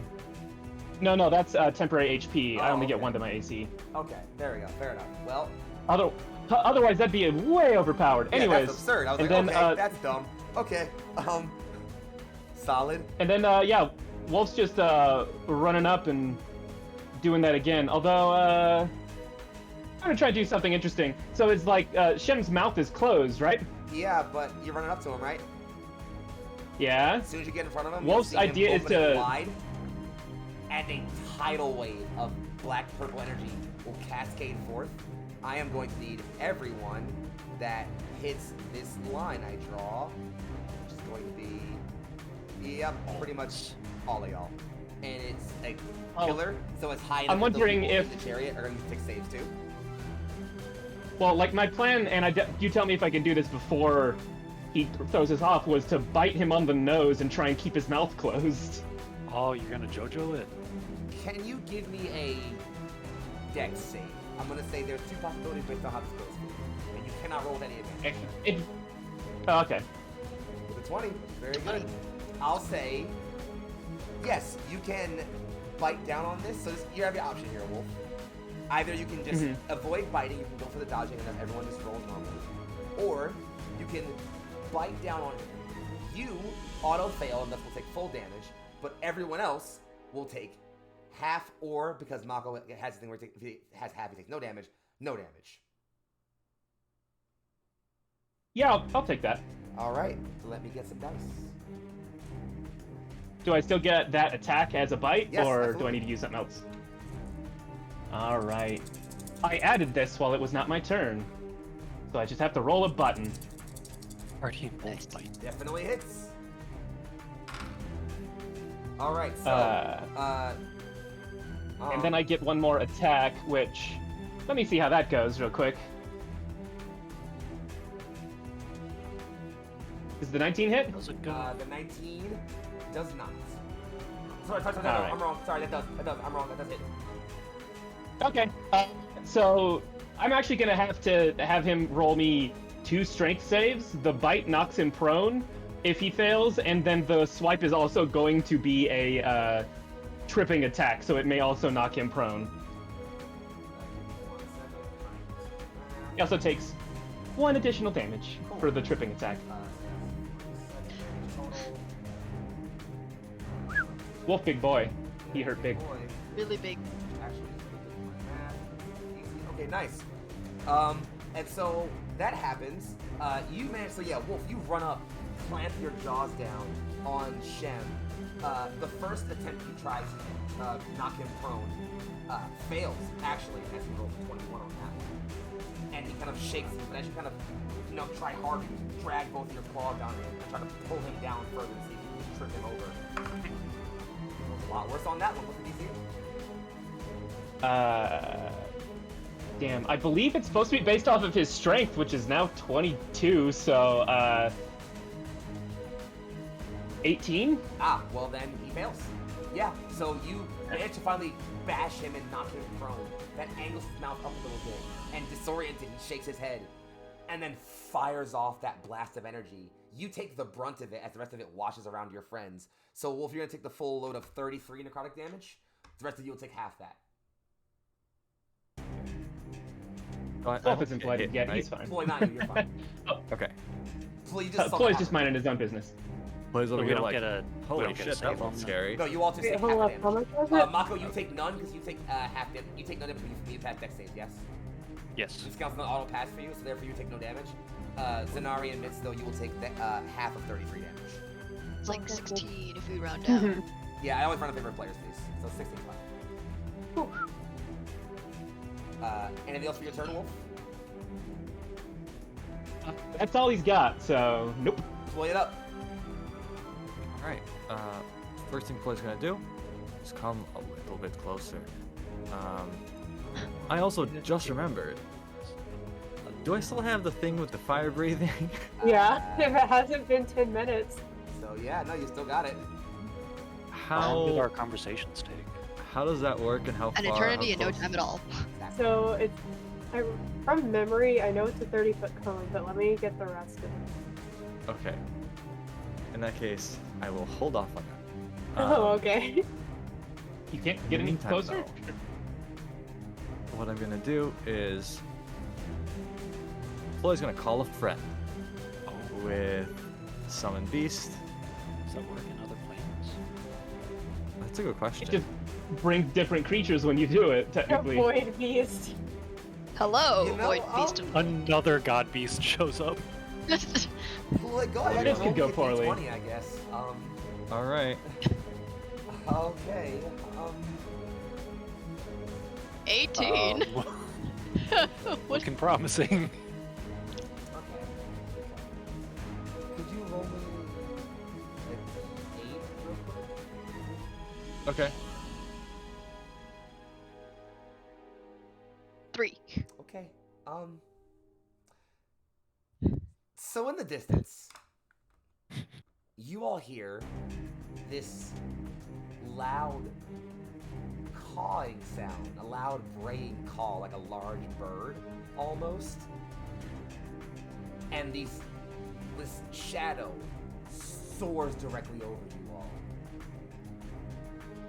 And then, as it comes back and rounds around, Toy, you see, up in the air, a large serpentine body trailing off in the distance, with large multicolored wings beating as it flits about. And as it comes up, it rays and lightning shoots from its mouth, beginning to land and scar into Shem's hide. You just summoned a koala. Hey! Hi, cuz. That's not who I meant to call, but I'll take it. Mitz just teleports like 30 feet. 30 feet. All right, and that's my So action. when could I spit lightning? So I'll use my bonus action Uh-huh. to also prepare a lightning arrow, or Alright. well, cast lightning arrow. You cast lightning arrow and are prepared. Yep. Shem will use Be a prepared. legendary action for you all. Actually, so it's another second. Okay. So no, Zor'aa, go ahead. Okay, cool. Yeah. I don't think I really just going to stay. So I think I'm just gonna hold on to it. Instead, gonna try this Bane again, because why not? I need a charisma save. Big fail. That one. Ooh, okay. So that is minus a d4 on all attack rolls and saving throws. But he can try to re-roll after each round. Okay, got it. Yeah. That's all I'm gonna do. All right. Shem is on the charge now. He is going to look at all of you angrily, now very upset. Will use half of his movement to get back up, and will then just dash past Wolf, not using the dash action, but just running past Wolf. You'll get an opportunity attack, Wolf, absolutely. Oh, Is he coming in contact with the chariot? He will, so yes, he'll roll damage. Go ahead and roll damage for the chariot. Wolf, I'll stick opportunity attack. I was about to say, because if this lands and he does poorly, he might also have to roll me a strength save. Ah, it doesn't land. Okay, never mind then. Alright, 3d6 fire and 3d6 radiant. 6 fire and 8 radiant. So that's total. Okay. Got it. All right, cool. Yeah, the fire begins to singe and scorch Shem. He backs off a little bit, starting to look a little weakened, but then comes forward, and you'll see his mouth open wide as he runs forward, trying to take in the whole of the chariot directly in his mouth. He tries to clamp down. I'm gonna need Z and Miss to make dex saves right now. Okay. The things that they're really bad at. Mm-hmm. Sorry. It's okay. Ooh, okay. Okay. Not horrible. Okay. 22. Oh man. Mitz. Okay, actually. Said you're bad at that, here's, but- here's how it's gonna happen. I like flavor. I'm gonna tell you guys right now. Big guy fever. Zanari failed. Mitz passed. Oh fuck, okay. So I want you guys to tell me how this happens as you start to see Shem's jaws just descend on the chariot. Tell me how this happens. Huh. I feel like Z would try to push Mitz out of the way. I think Mitz, like, I feel like these, like, that, like Mitz is also trying to, like, they're both, like, trying to mutually push each other out of the way, but, like, Oh God, Z just, thank like, you, all over. wins. It's I just, just strong arm it. it's like, No. Yeah. So And, like, they both topple over, but I feel like Z is the one who, like, actually gets hit. yeah. So Shem clamps on the front half of the chariot, but before he does so, Zanari grabs Mitz by like the back of their collar and just yanks them backwards. Mitz, you go stumbling and only take half of this incoming damage. Zanari, you'll take the full force of it as the jaws just Right. clamp down on you. So I'm gonna roll the damage now. I'm ready to die. Be with your Mitz wife. has a contingency. He'll be I fine. do have a contingency on you. Okay.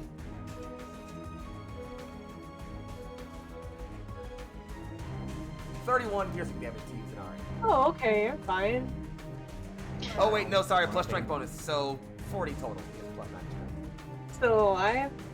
I'm not great, but I'm still alive. Yeah, That's all that as matters.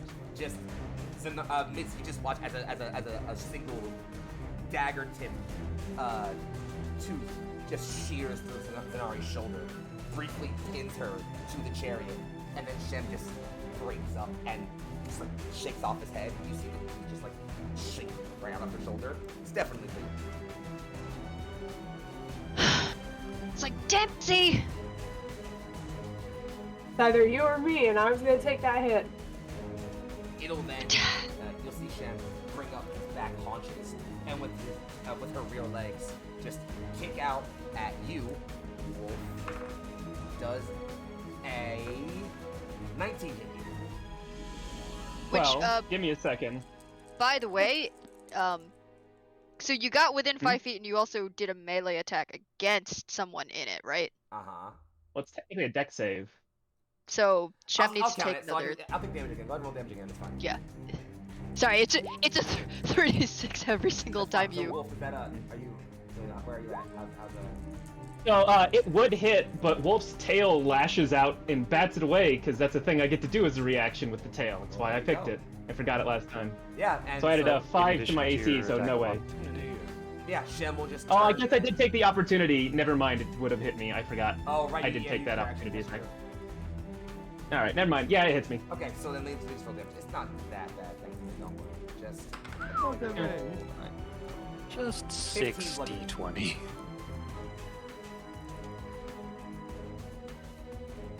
Yeah. And with its last motion, you just see Shem kind of back off on his haunches, you know, bristling a bit and holding. You are noticing though, as it's, you know, braying there, it's starting to breathe a little heavier. Sorry, how much damage, Michelle? That would have been 9 fire and 8 radiant. So that's a grand total of. 17, unless there's. Oh, you're fine. Cool.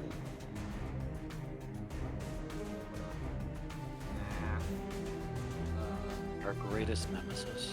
Okay. Fuck I got no. it. Oh, my Okay, homie's cool. hating All right, keep it going.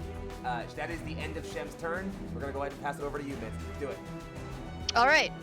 What Mitz is going to do is it's like, well, okay, this is not working out for us. So Mitz is going to drive the chariot and down to Mako and pick him up before then. Let me take another look at how Chariot's far they still can. around. Yes, it's Chariot's fine. still around. Okay. Yeah. It can move 50 feet. All right. It can move. Oh, God. It can move. It can move. Move. All right. So it's How gonna far can it move? drive It the. can move. So Mitz is gonna drive the chariot like 50 feet, like this way. Alrighty. And I'm. What's that? Where are we going again? We're like gonna be like over Over here. this way. I'm gonna say you can bonus action if you want to bring Mako into the chariot. Got it. So Mitz is gonna Oh spend wait, their we're bonus going action. away. Do you want to, or do you We're want to stay going Mako? I mean, if that- over. Oh, most mean, of my make- attacks are go. melee attacks. Alright, So. then Wow. Mako wants to stay. You can I'd stay. rather You stay. can have more action. Let's go ahead. Okay. Then Mitz is going to instead of using an action to run over Shem, is going to cast Sickening Radiance. Alright. What's the radius on that again? The radius on that is 30-foot radius sphere centered on a point I choose. Alright. And what's the range? The range is 120 feet. Oh, you're fine. You can do whatever you want. You can definitely put it somewhere where no one can chance. You're fine. Yeah, so I gotta figure out like where is That's fine. a No, we good. don't have to worry about it that much. It's not that important. Making sure you put it on the spot where it only hits Shem. Put it off Yeah. this corner over here. And Wolf, you kind of like, as you're tussling with Shem, angle her head towards this sphere. Her head digs into it. And you just see like exhaustion beginning to take hold. Roll damage for that. Yeah, just let me. I guess I'll just quick do a circle, circly. Sorry. That is a 4d10. Damn. 4d10. Oh boy. 26 radiant damage plus 1 level exhaustion. Uh-huh. You're starting to see more and more as Shem starts to appear more worn down by this long fight. He starts to kind of look for more ways to kind of split you all up and attack you all from different angles. Anything else for units? Mitz is, I think, does not have any bonus actions that they can take care of. Actually, as a bonus action, Mitz is going to go ahead and manifest mind. So, Nga is going to appear about like 60 feet away. There you go. Yeah. Over here. And any spell that Mitz wants to cast, Nga can also cast. Good to know.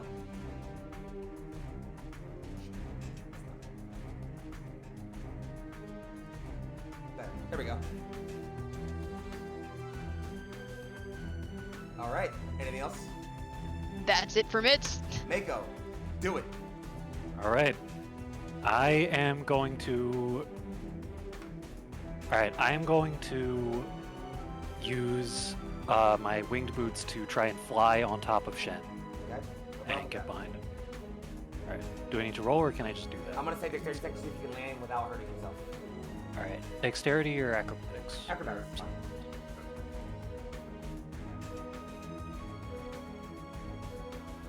25, absolutely. Hey. You were able to gracefully avoid Shen's jaws as you slide down their head and are now firmly on her back. All right.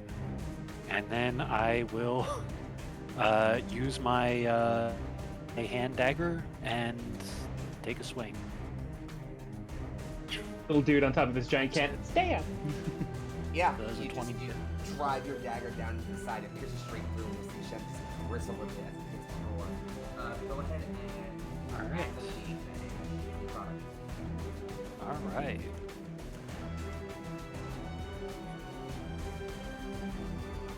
Hey, not bad. All right.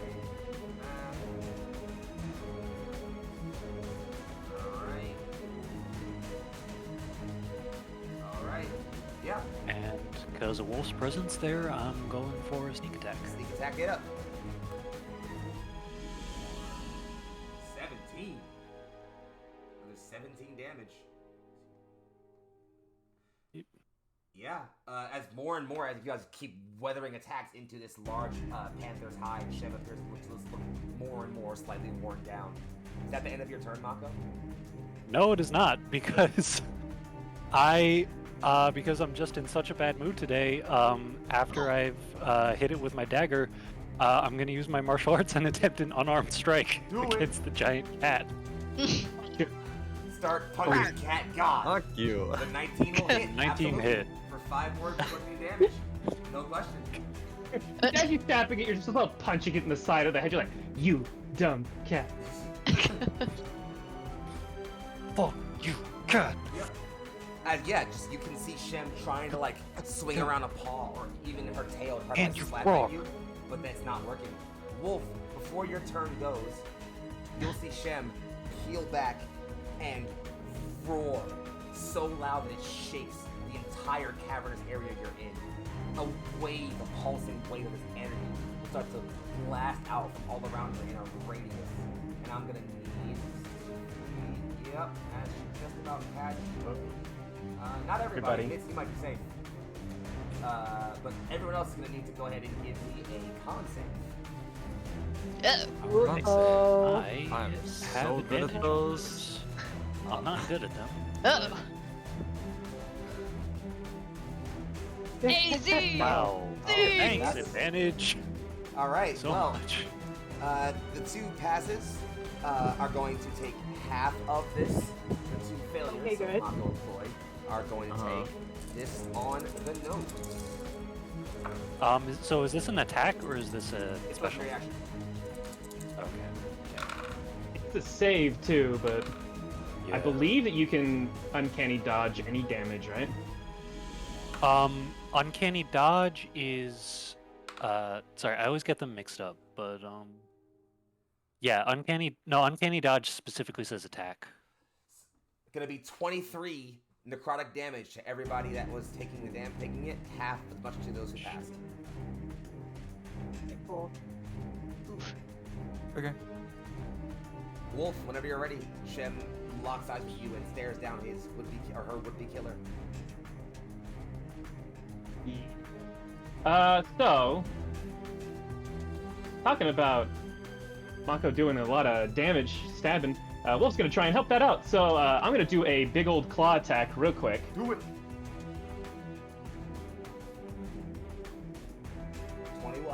29 will absolutely hit. For- Also, an extra 1d8 for a distracting strike.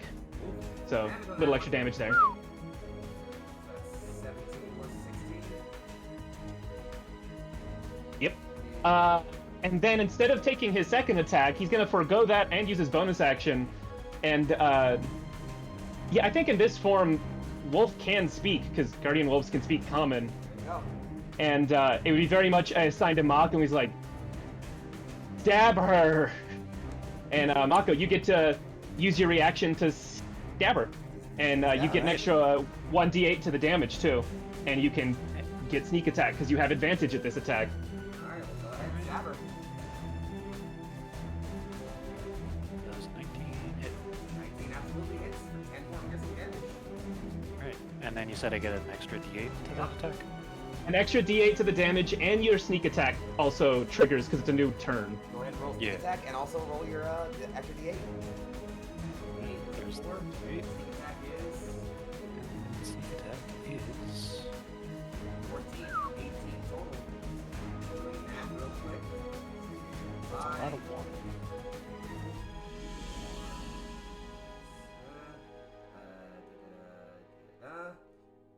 You're all starting to That's see 28. Shem slowly begin to, while she's still batting you all back with blows and raging and roaring at you. Wolf, as you're locked in with her, and Mako, as you're now on top of her, you can start to feel her weakening a bit. Oh, and I go to stab her in the shoulder where I'm perched, by the way. Makes sense. Yeah. Anything else? Floyd, go ahead. Okay. So, did taking that damage, I have to do concentration, right? For lightning arrow, yes. Because, yeah. Okay, how does that work Just again? take a con save. Do I And roll, you have I to roll beat again, half right? the total damage. Yeah. You just roll a Okay. con save real quick. This is not the same thing, but yeah. How much damage was it? It was That passes. 23, so I passed. Yeah. Nice. Yeah. Okay. Cool. With that in mind, seeing that Z has taken damage, I'm gonna bring out the Death Touch Javelin. Is it still? It's still glowing, right? It is humming. Okay. In that case, like I said before, I'm gonna expend all the charges. Be like, I guess now's the time. The following things happen. One, that large koala that's still graying and dueling in the air with Shem swoops away and comes down, cresting into a booming landing right next to the floor. Just slamming itself into the ground right here. It's shooting up on the top of the floor right here. Beating you with his neck low. I'm gonna take a big position. As you're still holding the javelin high, you all start to hear. They sound like war drums at first, but there's something weird about them. Like the sound isn't wood smacking with animal singing a drum, but like bone hitting bone almost. And you all watch, as in the distance, it looks like, well, they look like lizard folk riding giant lizards, but they're all skeletal, emanating that purplish energy you all associate with Shayada. A horde of them, a wave of them, begin to bray forth from every side, all rushing forth to the challenge and meeting Ploy's call.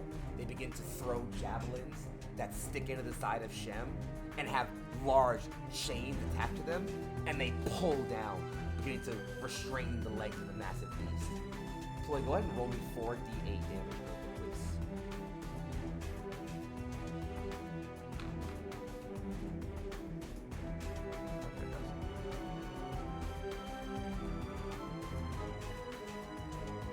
It's 20. 20 damage, damn, okay. Yeah, as Shem is lowered down into this prone stance, you'll see this point, she's now just like, almost just like trying to swat away the chains, but also still battle the giant guardian wolf in front of her face, and the small man sticking daggers and fists into her back. It's getting to be a lot for her, and you can see that she's now cutting her eyes back and forth, less like a predator and more like a creature considering survival. Zanari, whenever you're ready. Okay, so if you didn't know, is he's looking real bad right now. So the best thing that I can do is I'm gonna cast Polymorph. And you know what? I'm just gonna return to monkey and become a giant ape. If you weren't gonna do Monkey. that, was considering turning you into a rock the next turn. Oh, rock! Why are both of your Monkey or rock? go-tos polymorph? All right. Alright, as Zanari, do you like jump out of the carriage as you yourself? Yeah, I'll propel myself out of the chariot as a giant ape. And I have 40 feet of movement, so I can get over there and just go. As Zanari returns to monkey, and there's now another giant animal joining the fray of giant beast melee. Go ahead and do what you gotta do. Well, it was action to cast it, so literally all I can do is run up to it and look menacing. Alright, well you look Just standing you look scared. there. Shem is certainly concerned that there are more giant beasts to 5 adventurers was one thing, 4 adventurers and a giant wolf was another thing. 2 adventurers, 3 adventurers, a giant wolf, a giant koala, and a bunch of zombie lizard folk hunters. It's a little much. As it is Shem's turn. Please roll me a con save. She fails. But Alright. I'm gonna say she shakes and braves her head as you try to emanate magic down into her. She shakes that, and similar to Zanari, you feel that corrupting magical essence into your magical power, and even through your own godly strength, just wash it away as she brings her resistance. She only has 1 left.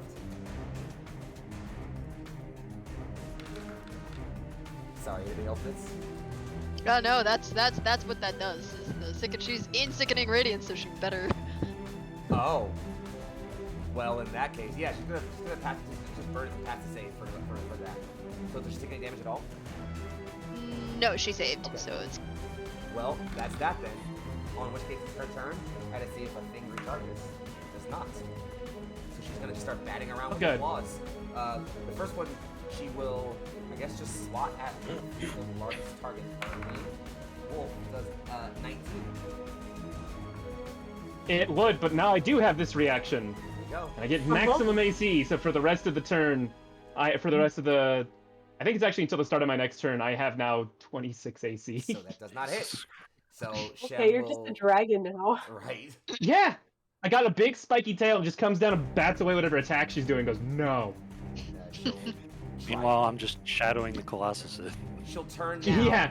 swinging your grip bar up, a, man. a large paw over at the Monkey Zanari. Monkey Zanari, I'm sorry to say that she crits, but she does. Oh, okay. So That's it does okay. a 29 hit you as a gorilla.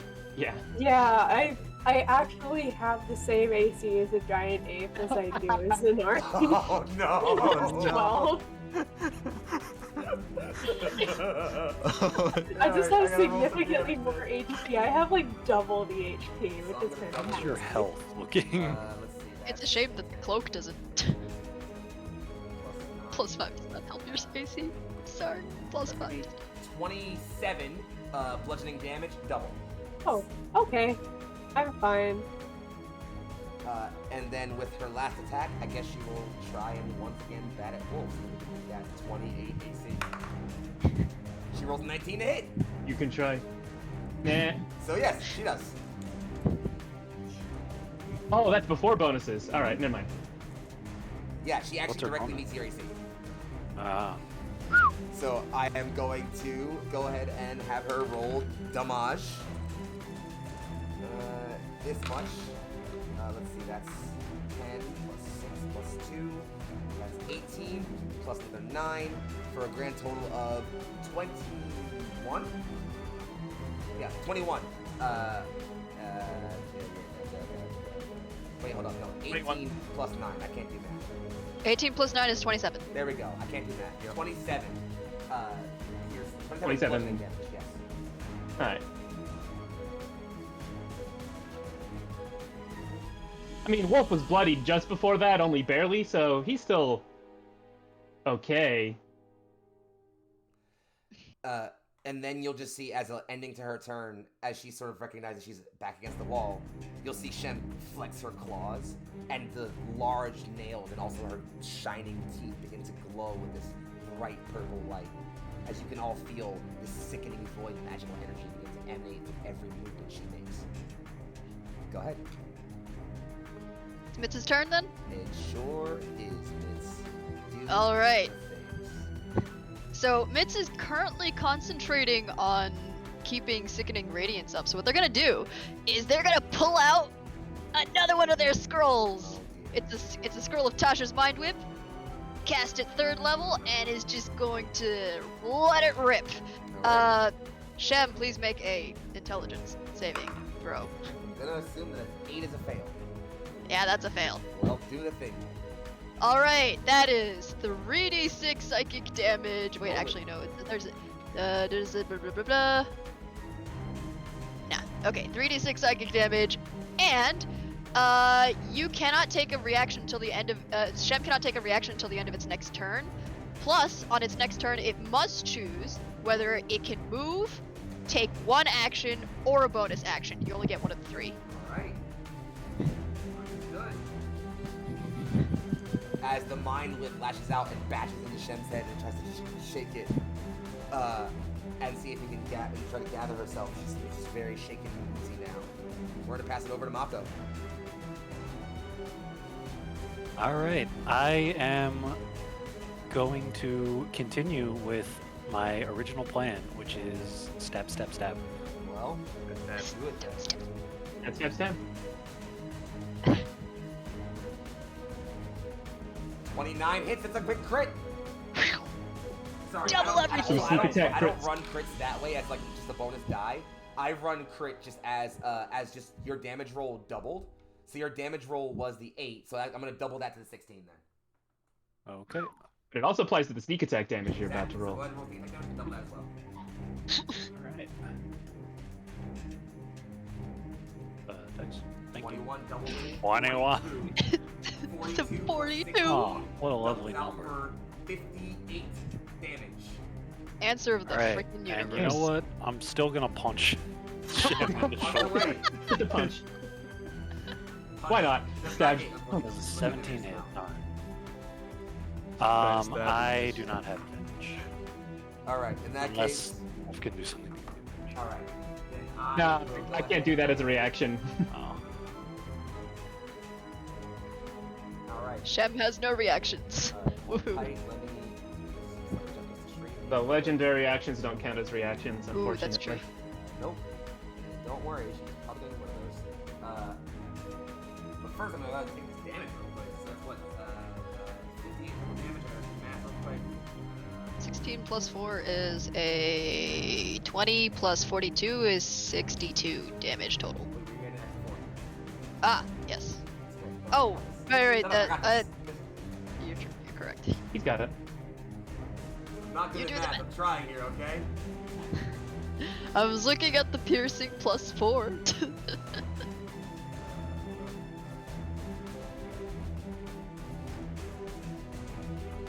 Yeah, she's not looking good at all. And she is starting to kind of like collapse a little bit. She brings herself back up and roars. As a legendary action, she is going to turn and just clamp her jaws down on you, Wolf, as an attack. She gets advantage on this. Yes. Definitely a hit. Another crit fish. Always crit fish. Although it didn't work out this time. But it's just a hit. This is going to do. What was because the AC bonus lasts until my turn, so oh no, does I know. it I thought that was beat 26? Oh, yeah, okay. Mhm. Okay, just making sure. And so she's gonna do this. The damage is now magical though, due to her power from last turn. Hmm. So here comes that. That's a lot of sixes. 6, 12, 18, 24, plus another 4 is 28, plus a strength bonus of 9 is 37 necrotic damage. Well, it's oh, sorry, 37 magical piercing damage.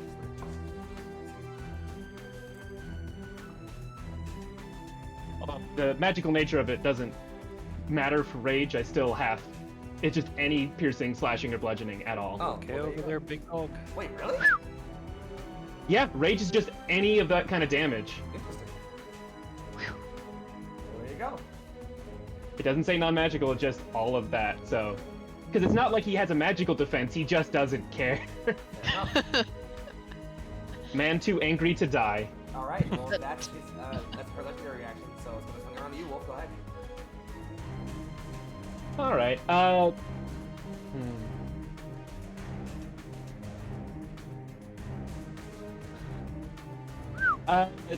As a quick mechanical question, if I have an extra claw attack, I can use the Guardian Wolf's claw damage for that, right? Sure. All right. Then Wolf is going to use another rage to change from the tail to the claws. I imagine now his front claws just look beefier and more, you know, bear-like almost. And then, yeah, we're gonna do 3 attacks. So first, a good bite. Bite. And I have advantage on this without reckless attack because I have a friend nearby. And then 2 of these. First one does not hit. Second one does. All right. 9, 26.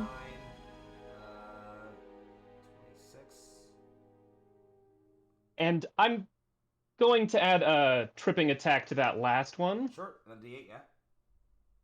Yeah, and so that's another 2 strength saves to be knocked prone because the bite just gets to do that.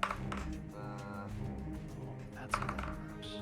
She fails one of them, and there's one left because it's on her. As you finally trip her up, she just slams a paw down to keep her footing, and will burn her last resistance to do so. So total damage is another 4 on top of the 23 and 26 you already had. For another 4, so you add that up. That is 52 damage total. Yeah, she is looking real worse for wear, folks. As she turns buckle and gray, you can see her get this look in her eyes of almost incredulousness, like this can't really happen. Floyd, I believe we're off to you. Yeah, that's all I got. All right. Well, you notice that every single time you move, it's almost like this army of undead, you know, lizard folk, like seem like to heat into your Like when you prepare to Gotcha. throw, they ready themselves to throw. When you move, they go to shift their weight around. All right.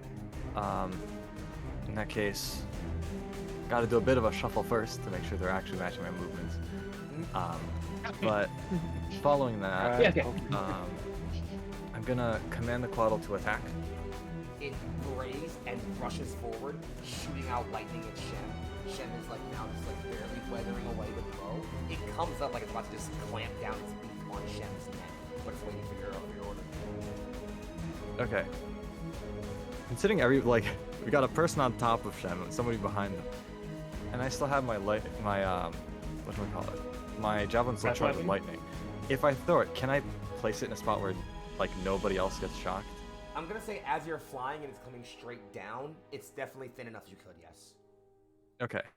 In that case, holding the Death Touch javelin, it turns into this lightning bolt, but because it's so full of death, the lightning bolt turns black, and you just see this radiant bolt of black lightning go straight down. Fuck yeah. Oh, that's beautiful. Nice. Boy, that was really fucking epic. You go ahead. What's your damage? What do you usually roll? So that's the regular, and then the roll for the lightning is I'm gonna say you also technically it's have advantage on 4d8 with this gun. with Go ahead and roll the that. okay.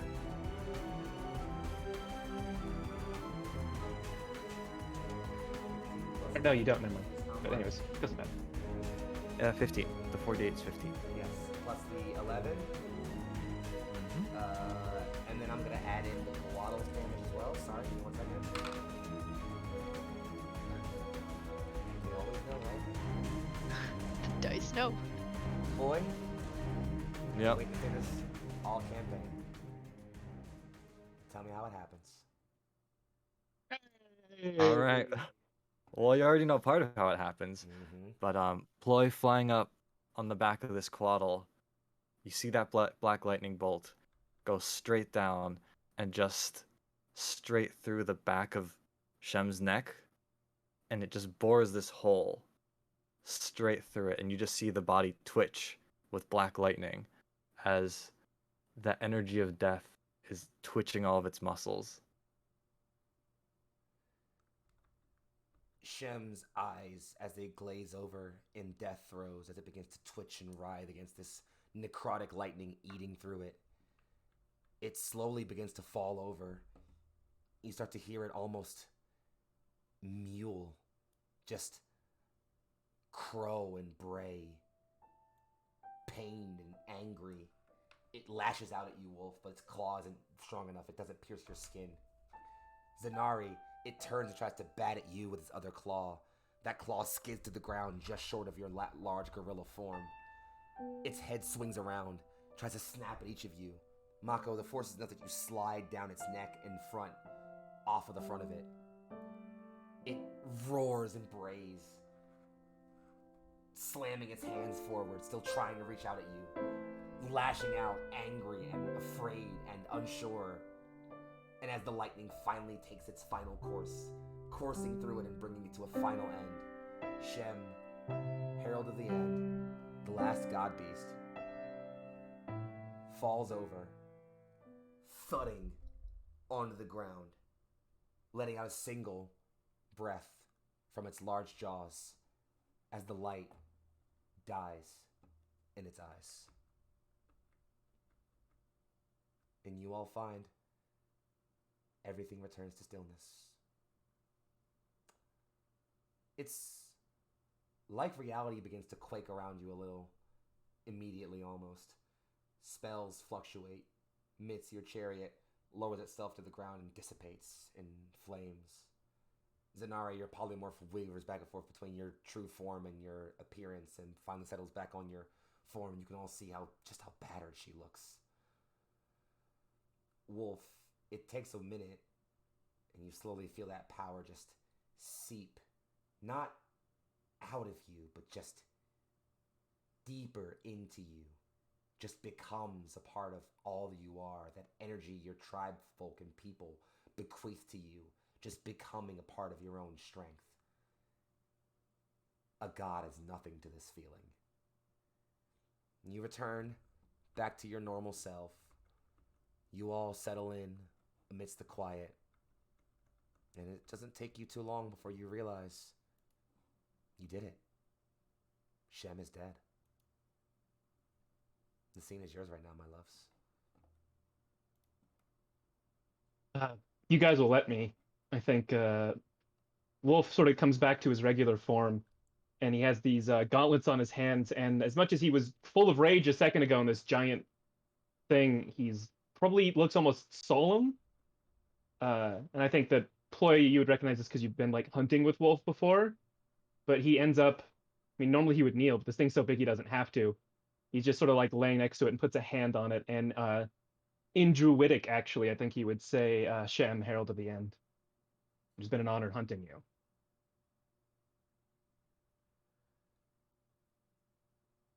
Bit by bit, very slowly at first, but then accelerating, Shem's form begins to fizzle, dissolve into these roughly flower petal sized flecks of purple light that swell and swirl in a wind that's not really there and begin to dance and flurry all around all of you, just glistening in the quiet. Z, how are you doing? And I think Mitz is gonna like sprint over to Z and like offer her potion, Zoran potion of healing. Yeah, at this point, like, Z like, coughs up a little blood. Just like, everyone come over here. Just come over here. And once like everyone's like kind of within range, yeah, she'll cast Mass Cure Wound. There you go. Ooh. So Wolf would have his homemade poultices out, and he's like, I mean, if we need them, we could also use this because they I don't got last very these. long. I brought We'll see. We'll leaves. see how I look after it. All right, everyone gets 22 points of healing, There you go. 22. Nice. Oh man. and yes, I will take the potion if I can. Yeah, please Yep. feel free to go ahead and Yeah, have Take yourself. the potion. How much is that? That is plus, I think it's max Mhm. potion. It's a regular potion of healing, right? Oh, from regular. Zor'aa, so it's So max about 10, 2d4 I think. plus 2. Yep. So max 10. Are you good? Do you need more? I'm at about like half right now. Uh, I well, got 8 Wolf points. is I've less got than some more. half, but he's gonna like Oh. try and put his own poultices towards everyone else first. That after the mass cure ones? 'Cause Yeah, you got, even after yeah, mass cure okay. plus wounds, 22. And I'm I coming was over at to like you with some of 30 my something by the potions. end. I'm gonna go ahead and That say is why I fucking polymorph. I'm gonna go ahead and say you all have the time and space to patch your wounds up. Time flows very differently here, and so even though you know Kali and your friends are waiting just outside, you are patient and giving yourselves the time to heal up. I'm gonna say this is where I'm gonna ask you guys for a thing. This is an option you guys can determine real quick before we head to the end of the session. You can either regain everything lost, all hit points, spell slots, everything lost, for a longer rest, or regain half of everything lost. So if you used up 4 spell slots, you can get 2 back. If you lost 50 hit points, you can get 25 back, whatever. And that's 50 outside of any other healing spells you guys are willing to burn or anything like that. That's fine. But that's a shorter rest that gets you guys back towards the fight quicker. The call is yours. I would say short rest. Wolf would be like, we can't I'm okay stay here with that. long. Yeah. But I'd like to do also a regular short rest if we can, on top of that of like spending hit die and stuff, because I think that'll help a lot. Totally fine. Yeah. Okay. So yeah, we'll go ahead Short rest. and play around with that as we need to, as you all are sort of resting and recovering. There's nothing again but the quiet of this place beyond, but you still feel this weird burden being lifted. There is a voice that calls out. It's hard to make out its tone as it speaks into all of your heads, but it's ancient. You have fulfilled the prophecy, God Killer. You have taken your place. A power beyond even the divine is now solely yours. It is a hefty burden to bear. What will you do with it?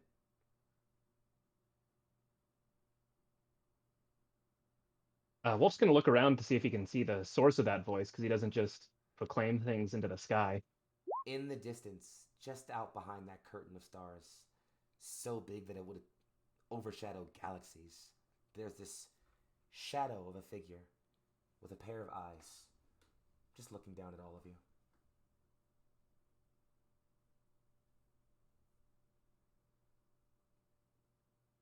Who are you? Wolf's been battered a bit today. He might be a little impatient. Well, strange god, my plan is to keep balance in the world. Let people live their life. The voice tilts his head, or the... He's just gonna stare down. Tilts his head a bit. All by yourself.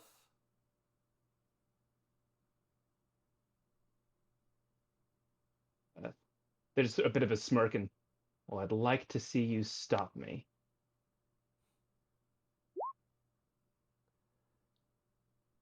Very well. And the rest of you, will you follow this one?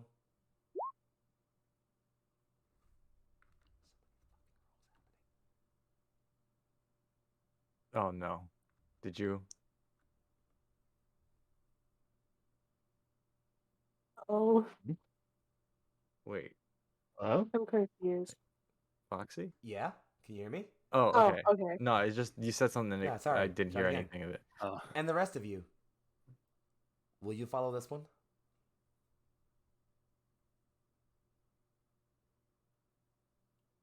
Yeah. Maybe, probably. I mean, it's such a dumb question to ask. Like, look at all the shit we've been through, you know? Why would you bother asking? I mean, we've done a bunch of dumb shit together. Yeah, Yes, you were the- watching when we did the whole thing at the bakery, right? Don't forget the bar fight. Don't forget the Ah, bar yes, fight. that one bar fight. Yes. That only happened one time.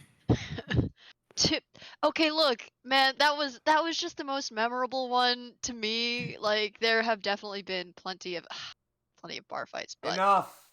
The figure says, loud enough that it reverberates the air around all of you. So you have spoken. And so it shall be then. God Killer, the burden you bear is great. Not just the power you wield, but the burden of keeping peace, of keeping order. You will not be able to stand it alone. Thus, it is no longer just your burden to bear. You'll all see those purple crystals swirl around all of you, and on each of you, one will land just at the edge of your wrist. And as it settles, phases into your skin, even your armored gauntlet, Mako, the impression left behind is this figure, like a large cat, circling itself. The voice speaks again. Do I have time to just put a javelin there instead? I don't think you can modify the symbol at all. Okay. You all look at these new symbols, which flash purple in unison once.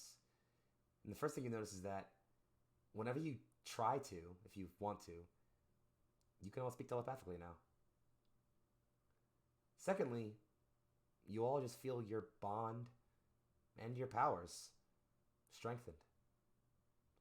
The beast says, after all, are you not all God Killers now?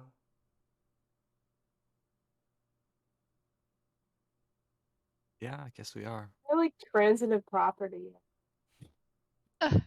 wait, is that bad? I Did we just mean- kill one of our siblings? See, like, kind God, of Beast, I maybe. it's don't fine. want to think about it.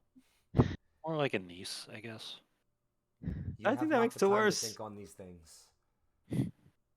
The Void Woman still awaits. Your challenge is not yet complete.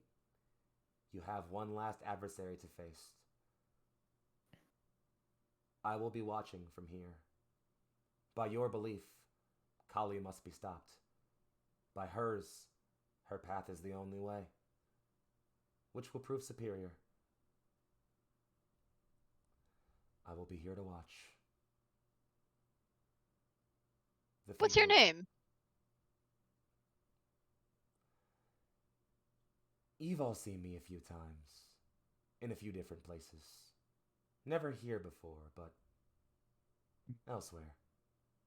And you'll see me again, someday. Some of you, perhaps sooner than others. The figure begins to fade into the gloom of twilight. Well, you Until just then, keep watching from over there, and I'm gonna breathe the fire out at them. Oh my! just in their general direction. Use it. a cone of fire just Alright, that's fine. brays out in front of you, and as it settles Still and a fight cackles away, left. it's just that curtain of starlight behind you all. You turn and see the gem you all used to travel here expand and glow and become this diagonal or diamond-shaped, pure blue doorway, which you all are certain, if you step back through, puts you right in front of the only person who's stopping you all. Your last challenge awaits, adventurers. This has been a long time coming. Know that whatever happens next, fate is in your hands. And with that bit of wisdom given, we bring this episode of Seven Sons to a conclusion. Folks, I'd like to thank you all for coming to hang out with us here on Neon Lights Roleplay. Every episode of this campaign brings me more and more joy and serotonin. The folks here would know I've had a fucking week! But this game is my release. It's my comfort. I love this campaign. I love you all. I love this game. It is the weirdest feeling right now to realize that the next time we meet up to play this game will be the last time we do so for this story of ours. It's been a journey. You've all taken me somewhere that I didn't think the story would take it, and I thank you all every day for challenging me as a storyteller, for pushing me to always do better, and for always bringing your best. You know, there were days of this campaign where I felt like I wasn't really able to bring the top-notch roleplay or the top-notch GM information that I could because I was dealing with my own shit. And those days were never a problem because you all just brought it. You all overseeded and stepped up for me. And so I want to thank you all for those days more than anything else, today included, you know? No, you. Stop. No, you. No, you. I promised that I'd have y'all out of here. We'd be signing off by 9 at the latest, so let's make sure we get out of there. Let's go around the horn, and let's do opposite order, because I think that's always fun. So, starting with good old Tato. Take it on backwards. Funny enough, ready. I don't think someone has called me that. There you go. I've got Tater Tot, Tater Bug, and Tatums. I get the Or new Tatey, ones. but not Tato. I get the new one. I'm always here for originality. Tate, whenever Oh, you're ready. so go ahead many, and so say many bye, people. nicknames. Hello, Twitch. My name is Tate Washburn. You can follow me on Twitter at kinda_writing, where I talk about mostly tabletop politics, do a lot of memes. If I ever take cute pictures of my cat, that's probably where I put them up. Cats, I should say. Company the cat. What you really should do, right? What you should really do, though, is follow this place's Twitter account at Neon Lights Roleplay, You sure because should. that's where we announce cool stuff that we're doing. I have a new campaign coming up that we've announced there, and you know, it should be fun. It's airships and floating islands and pirates and Expect all promo sorts for of that stuff. coming out soon. It's gonna be fun. In fact, most of the players here are in it. Anyways, and then yeah, you should also join us on the Discord, because you know, that's where we talk about that kind of thing and share a bunch of memes and tabletop ideas and stuff. It's real good. It's a good time. I love our Discord. It's a great place for me to hang out. I love hanging out there. I love Yeah, you yeah. all come and join us there and come make it your home. We're growing every day, and we'd love I'm you to come hang out sleepy. with us. Pass It's that right along. honestly, honestly the only Discord I hang out on. That's it. It's True, the only honestly, Discord I use. We hang out there a lot. Passing it right on. And if you Zenari. do join us, don't forget to accept the rules. That's true. Rules are important. That's true. Zenari, go ahead. Yes, except the rules. Hey everyone, it's me, Sir Heckalot, you know. I played Zenari, or Z, our Clash Tar College of Spirits Bard. You mean your College of Spirits monkey? Listen, Monk. part-time monkey, okay? Oh, that's me. It lasts for an hour, so part-time. Anyway, you can find me on all a lot, as well as Mhm. places like Itch or Fiverr kind of thing if you're into writing or TTRPGs that I've written.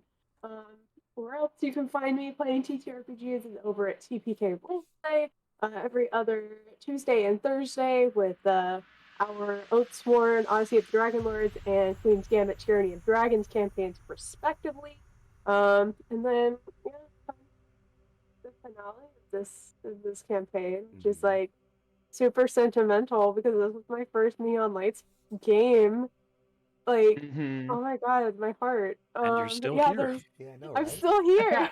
What a surprise! We Yeah. didn't kill you We off have a- and you didn't leave. Oh my fucking god. Who'da Although, yeah, we have some fun stuff coming up for next year. So you many won't fun things want- coming. And for those who haven't Oh, known, many things. Yeah. yeah, we're gonna make an actual announcement on this soon. But Heck is one of two new people to have joined the Neon Lights ranks officially as an officer, an org member, a member of the inner circle.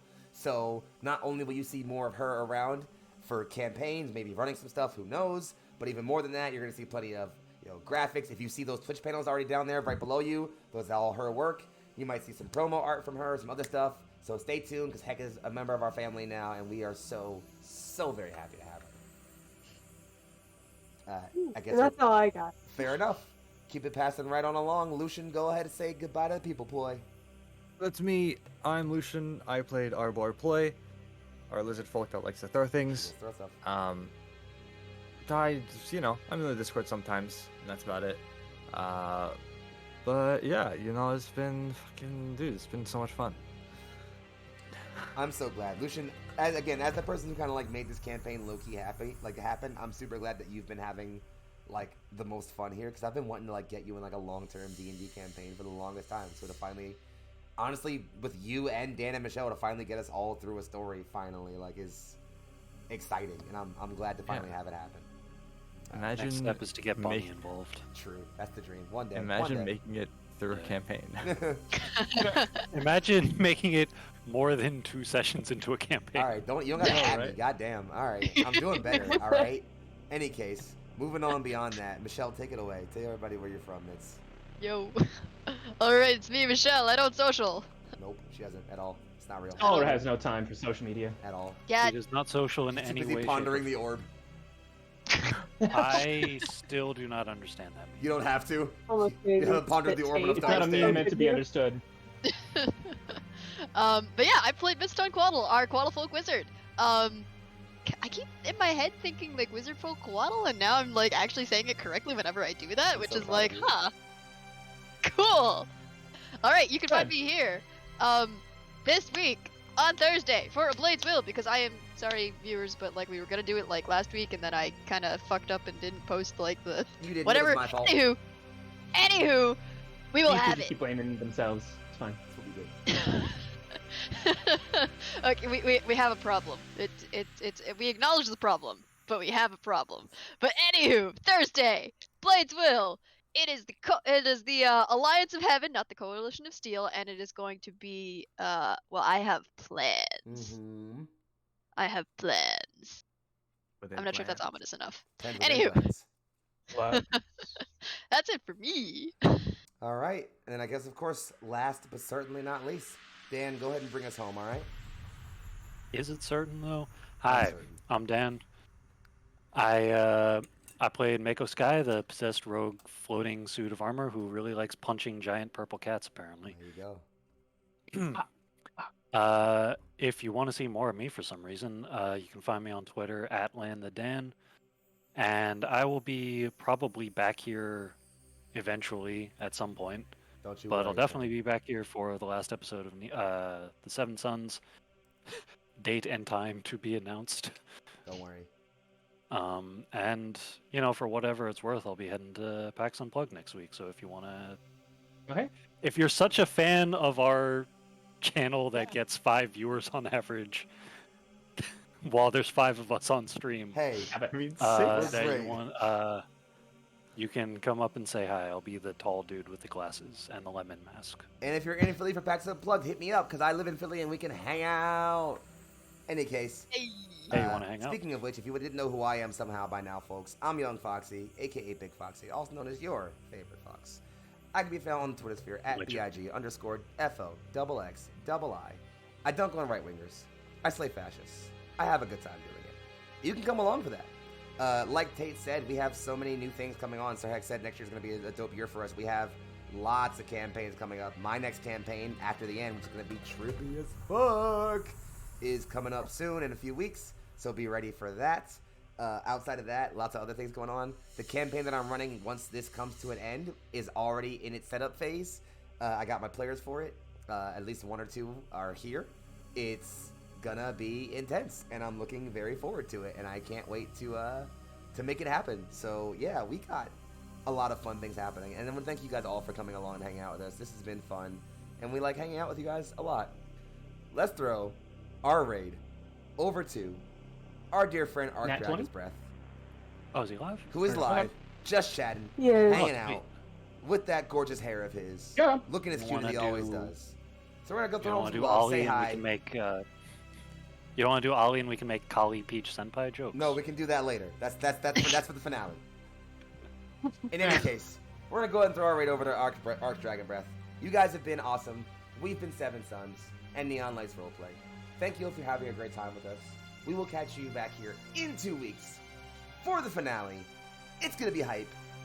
Things are gonna happen. Don't miss it. See you all then and there. Be safe. Take care. Don't get in any trouble that I wouldn't get into, which is a very low bar. But in any case, That's not good Don't commit advice. murder. goodbye. Bye. Bye-bye now. Bye. You should